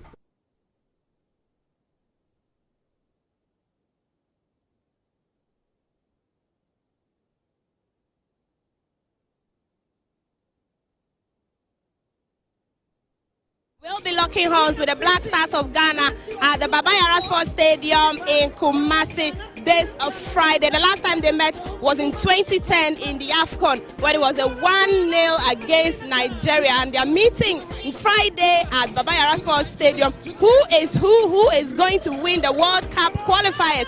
Is it Ghana? Is it Nigeria? We're here at the Tiptoe Lane in Accra to speak to both Ghanaians and Nigerians alike to see their predictions and their thoughts on the teams put together by the two neighboring countries, Ghana and Nigeria. Yeah, my name is Wizzy Flays. I'm an artist, a football fan also. How do you think the game will pan out on Friday? It will be a very hot game. It will be very, very, very, very, very hard. But I think I'm expecting Nigeria to beat Ghana by 2-1. Why are you saying that? What are you standing on? Is it because they played well in the Africa Cup of Nations just recently? Not really because they played well in the African Cup of Nations, but with the quality of players the Nigerians have, so I see the winning on their side. What is the quality, Victor Osimhen? Yeah, when you have somebody like Victor Osimhen in the forward and have other players, we have Nigeria, we have quality players. Now you were still eliminated in the AFCON. But that doesn't mean, like, I went far more than Ghana in the AFCON, so I don't really think that's my problem right now. But I know the match, it will be very tough, yeah, but Nigerian, I see the winning in the Nigerian side, like 2-1. 2-1? Yeah. Nigeria 2, then Ghana 1. Ghana 1. Okay, we'll see how that pans out. What encouraging words you have for the Super Eagles? The only encouragement I have for them is to play well, focus, and don't quarrel in the pitch. That's all. What are your expectations? My expectations is that the Super Eagles will win the Black Stars of Ghana because they have all it takes to beat them. Currently, they are the best now in Africa, in as much as what transpired there in AFCON. The best, but they didn't win the AFCON. Yes, they did, but they are the favorite. Before something got struck and they lost, but we are the favorite. Yes. So who are you looking out for? What do you think? Do you think the team is young, vibrant? The players are solid? Yes, the Super Eagles has all it takes. Like I said before, we have one of the best strikers in the world, Victor Osimhen. We have one of the best defensive midfielders in the world, Ndidi. We have quality players to look out for. It will be a crucial. It's a match.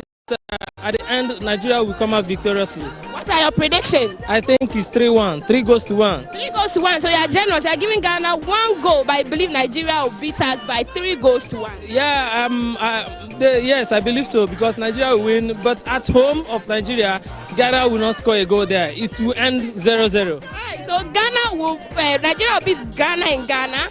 Go to Nigeria. Nigeria will beat Ghana again. Yes, Ghana has been winning Nigeria for a very long time. If you check the statistics, you know that Ghana has more than Nigeria. So this time around, having lost the AFCON and the spirit is high this time, we're gonna beat Ghana and we're gonna represent at the World Cup. Nigerians are really serious. They are not joking. Jare, everybody jare to. Jare, when you see Mosi Simon, Jare, when you see Victor Osimhen. We're still live here at the Tiptoe Lane for the Ghanaian side, and I'm here with my brother from Ghana. He's going to tell us his predictions for the crucial game at the Baba Yara Sports Stadium when the Super Eagles lock horns with the Black Stars. What is your prediction? My name is Xavier, and I think Ghana is winning with 1-0.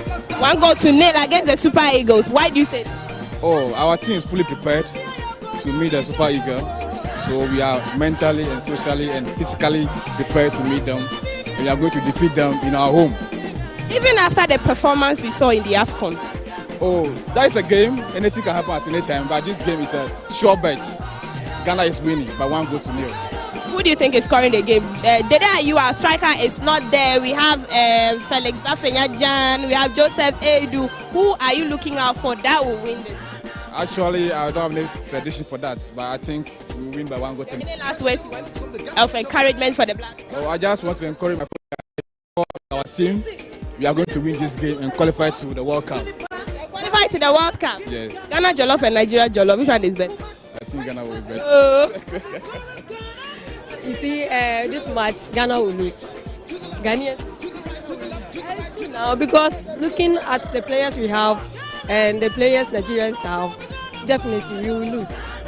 I'm sad. Yeah, the problem is you don't want to tell the truth because you are Ghanaian. But if you look at the things, Ghana will lose this match. Are you talking because of the AFCON, our performance in the AFCON? No, I'm talking about the performance of the players, the quality of the players. We do not have a sharp striker or somebody where we can depend on. Oh, we have Thomas Partey. Afenyajan is there. We've called up some other people, other players to come and join. No, they are not scholars. No, they are not strikers. No. You need something like before. If Asamoah did inside football, you know that Asamoah will score. But we do not have that. Yeah. So definitely Ghana will lose. What is your prediction for the loss? I know it will be 2-0 against Ghana. the game as it stands now, no, it's like David and Goliath. We are seen as the David. From what we heard from what Dan Amukachi was saying, no, they have the attitude of a done deal attitude. That was the attitude of Goliath. If you that David is small, it's done deal for this one, finish with him. That is how the Nigeria sees the match. But David said, I'm coming into you in the name of Jehovah, not with experience, but the man who has experienced that all. That's in the name of Jehovah. That is how the match is gonna be. You will eliminate them. You will qualify to Qatar 2022. It is our chance. The grace will help us. We are going as the minnows, but the grace goes. I'm not going to give, a number of goals that we are going to score. But all I'm saying is that we need qualification. If they score 2, we'll score 3. Super Eagles, Ghana, Nebano.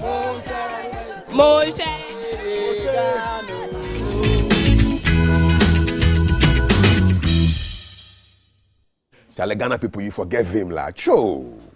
Charlie, we are doing this trio. You watch.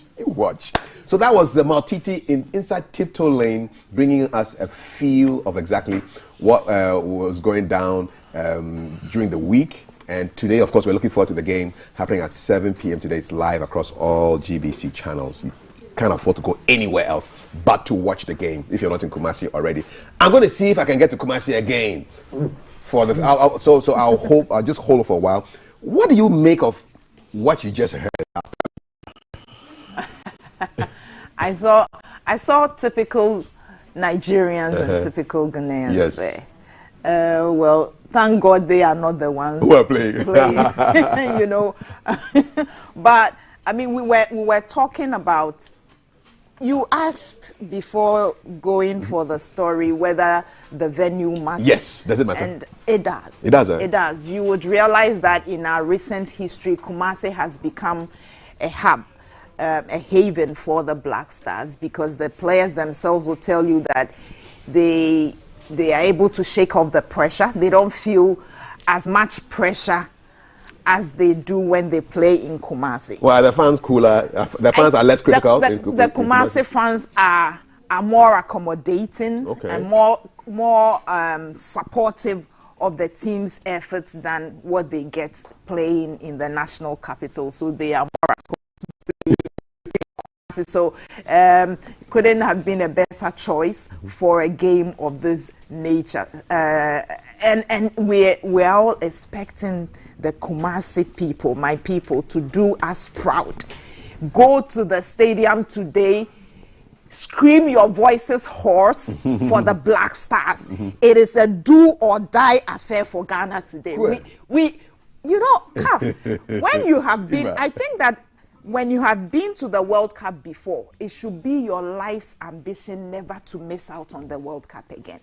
Unless you don't take football seriously. Because the benefits that you get from being at the World Cup economically, and FIFA give us some money when we qualify. You qualify, you get like $10 million. Yes, like $10 million for qualification. Wow. The economic benefits are immense. The benefits for the players themselves who get to market themselves on the largest stage, it's invaluable. Travel agencies get to get people to Qatar. And so it's a good and the opportunity to advertise the nation on the global stage. It's massive. You cannot quantify. So I think that if you ever, and that is why both countries are dead set that they must be there. That's why Nigeria understands the need to be there. Because if you have been there before, you know that it should be your life's ambition to always be there. They've been to the last 3 successive World Cups and they're hoping to make it 4 in succession. We missed out, unfortunately, on the last edition, and it's time to launch a return in grand style to the World Cup, and that's what we are seeking to do. Well, contrary to Eva's stand, I would have wished that we were playing this match in Cape Coast because our boys were becoming more familiar with stuff, and they had quite a good good support base in Cape Coast, especially with the university students in school. Yeah. They are well organized. They come in, and you know them already. They come in their partisan nature of supporting. The Katanga boys are there. The Cat boys. So Cape Coast, it's unfortunate that we are the bigger stadia. So more noise. The bigger stadia have its positive and negatives. What's the negative? Sometimes the negatives is sometimes if you have, like Eva said, if you have a group of supporters who are not as resolute as Kumasi supporters, as passionate as Kumasi supporters, a little mistake. And then you feel it. Yes, so sometimes, especially when you have new players who have not experienced the culture and the tradition before, if you're not careful, if the stadium is huge. Yes. So it is something that's both negative and positive. That's why I would have wished that a much more familiar, much more conducive stadium will have worked for us. And you see, right now, let me also say this: Nigerians have a very huge number of their nationals here, and a lot in Kumasi. A lot in Kumasi. A lot. So it's not going to be basically a one-sided thing. So. No. And then two, because our players have not really trained enough on the pitch and they are not used to the Kumasi pitch, I thought I would have had a much more advantage with Cape Coast. But let's see how it goes tonight. It's as we have said, it's a 50-50 game. But I have always said that Ghana-Nigeria matches is the determination. Determination. Is the anger. Is the anger in the players and not really form guide. Okay. But if you are looking at technically, if you are looking at the team we have today, they have a little edge over us. But we have a much more angrier outlook because of our performance at the Cup of Nations and because we didn't qualify for the World Cup the last time. And the way some of us are feeling towards it. Yes. So they want to prove us wrong, I guess. So it is something that, and then to be frank with you, transition is good because then opportunity comes for those who have never had opportunity. Indeed. And when you have it, is how you seize that platform. So much more work has to be done on the psychological side of the game. So how they approach a game, how they approach the game, how their mindset, how they are prepared, how they are prepared for this game. I hope our team people are looking at that. But Kaf, you know something? I mean, we talk about Nigeria in glowing terms when we look at the team. And it's all because of the quality they have in their forward. No, but they have an Achilles heel. They are very indisciplined. Technically, they are very indisciplined sometimes. But I'm even talking about they got a lot of oomph in their forward play in attack, but they also have their own frailties defensively. I mean, the Nigeria back four through Stekun. And if you are looking at the back four, you are probably only going to talk about, say, Aina as the one who of Porto as a consistent performer in there, but. You have players in there who are not themselves too consistent. Which we can exploit. So, yes. So, defensively, Nigeria are not there. That strong. But their strength lies in their midfield play and their forward play and the wing play. That is when we should have a good attack. Exactly. So, we can exploit the weaknesses. That's why I'm worried that we don't have some of the players I would have wished we have. Okay. I'll explore the ones you would have your wish list in a short while. I want to take some messages. Okay. I'll take some messages. I'll come back. I'll explore your wish list. We'll look at the team as well. Thelma has a message 055-556-1030 for a flood. Please, flow, Thelma. Flow. The surest way to ensure that your message will not be read is to keep it short. Is if you write extremely long or if you predict against Ghana. Okay. So predict that we'll win and I'll read your messages. Here's one from Isaac and he says, good morning. This Ghana squad is like Chelsea squad. Young chap. Ghana 2-0. They didn't mention the other team. So it's just about Ghana. Ghana is ready for Qatar. Don't listen to anyone in Ethiopia. It's what Isaac is saying. And I'll pick some more messages. Mina Hunter Franco Bab says, good morning, great ones of Ghana. In fact, we only know of win, draw, or lose in the game as such. Let's throw back 20 years and 10 years and see the score among our African brothers for predictions. The coach's tactics is also crucial, and we shouldn't put him aside. Mina Hunter said this. Irene is saying Ghana will lose, so she's not even giving a scoreline. Let's just go to the ones who are saying we'll win. Jordan Ayew must start from the bench, is what +233 is saying, and he's predicting 2-0 to Ghana. Okay. I'm fasting for Jordan Ayew today so that he can score for me. Go Black Stars, go Ghana. Alexis Michigan from Bubiashi. Alexis, have some Ghana jollof. Have some Ghana jollof. Perhaps that will put you in a mood to celebrate and get your juices flowing. And this one is saying, good morning, I'm Entry Matthew from Jukwa Abrafo. We are pleading with the coach not to start the two brothers. The two brothers are not in the team, and so Susan sent us a message, but we couldn't read it. And I'll hand it over back to CAF. Okay. And let me see if I can summon whatever spirits will help me to connect to Kumasi for the last time. Emmanuel Edu Jemfi, Emmanuel Edu Jemfi, Emmanuel Edu Jemfi. I've called your name 3 times. Appear.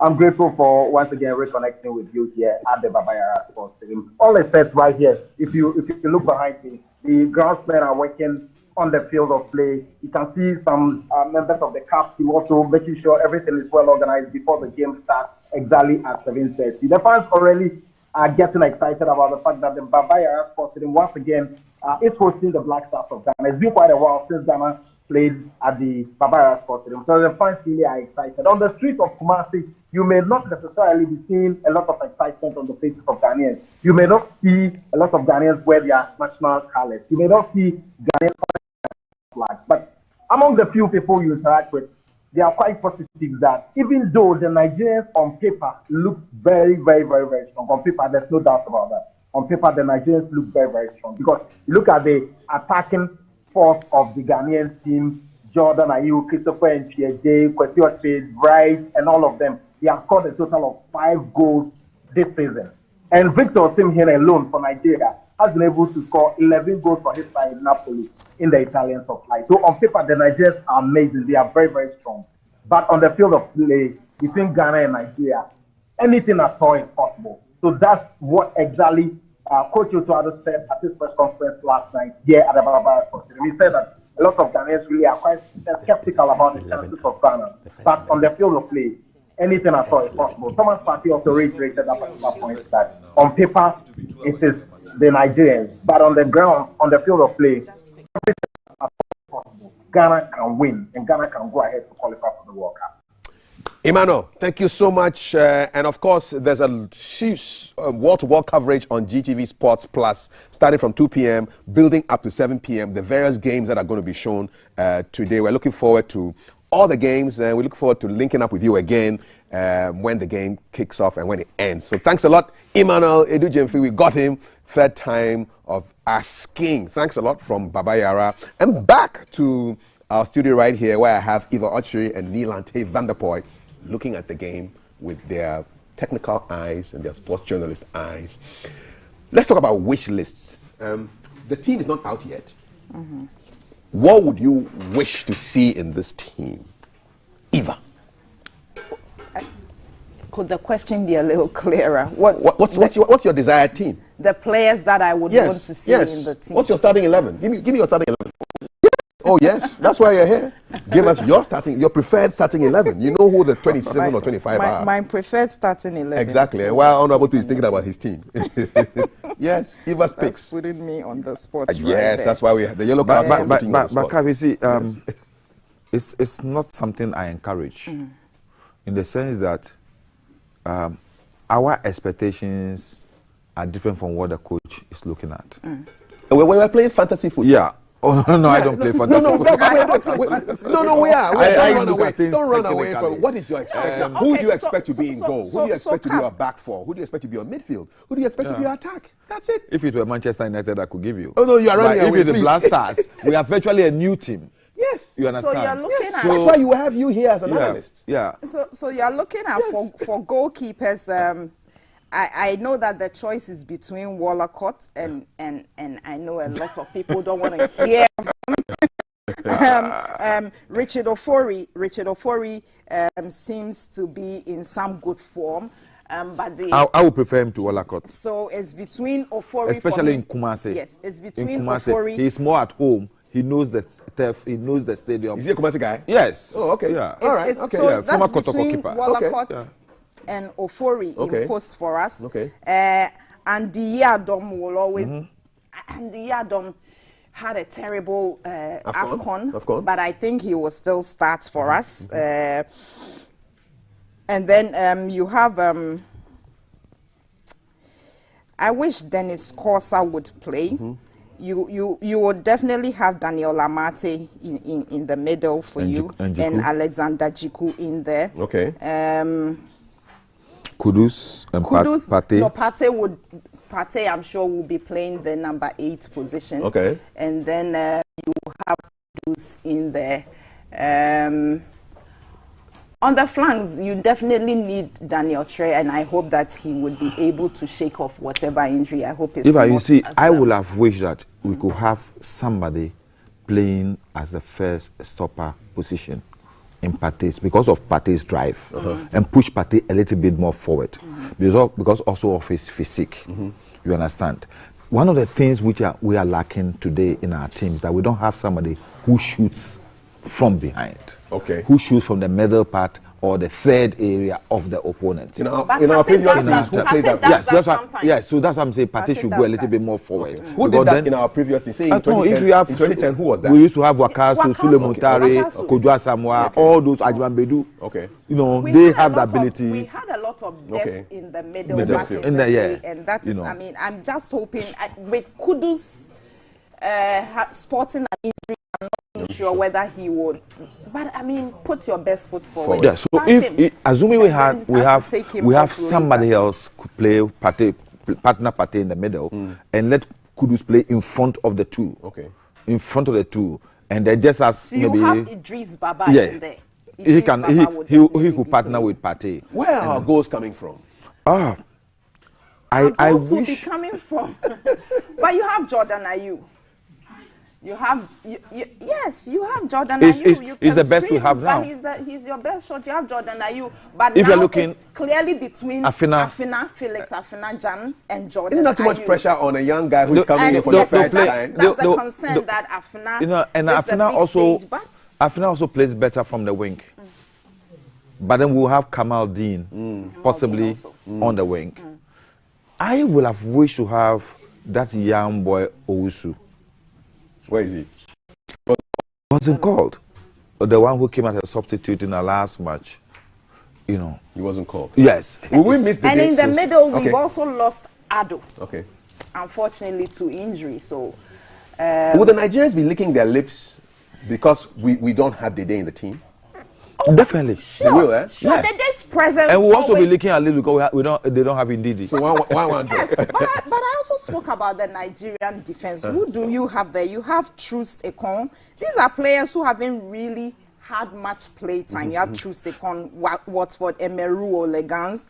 You have Sanusi Porto. Sanusi is very active for Porto, and then Aina of Torino. The Nigerians themselves do not consider their back four the best. Okay. And so but it's only if you have some sharpshooters that you can really exploit that frailty. Okay. So I think that, as I said earlier, this game will be won or lost in the middle. And so we need to ensure that we stifle their play and put less pressure on our defense. So that is where the issue will be, because Nigerians definitely, their strength is in the flanks, their wings. Chukwueze and then Simon from the wings.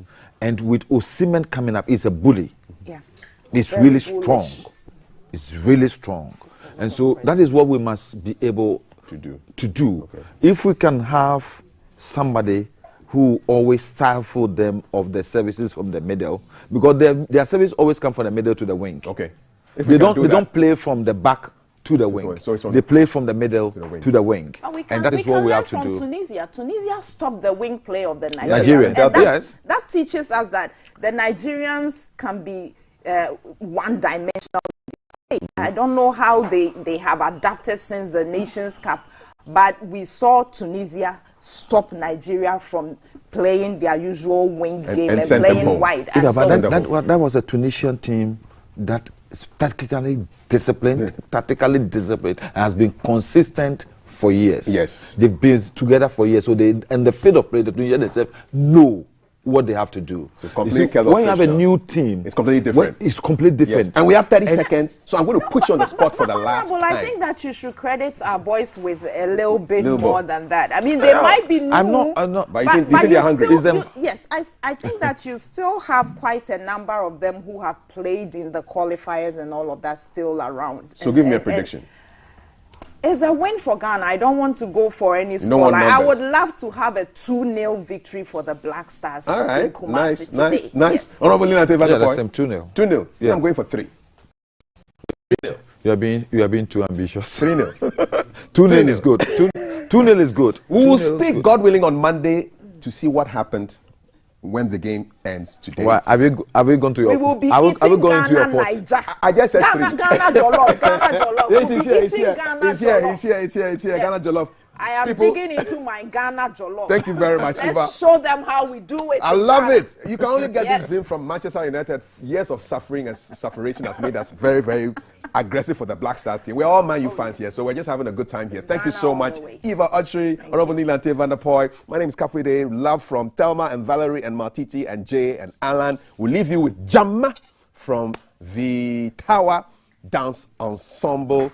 See you. Whoa! Thank you.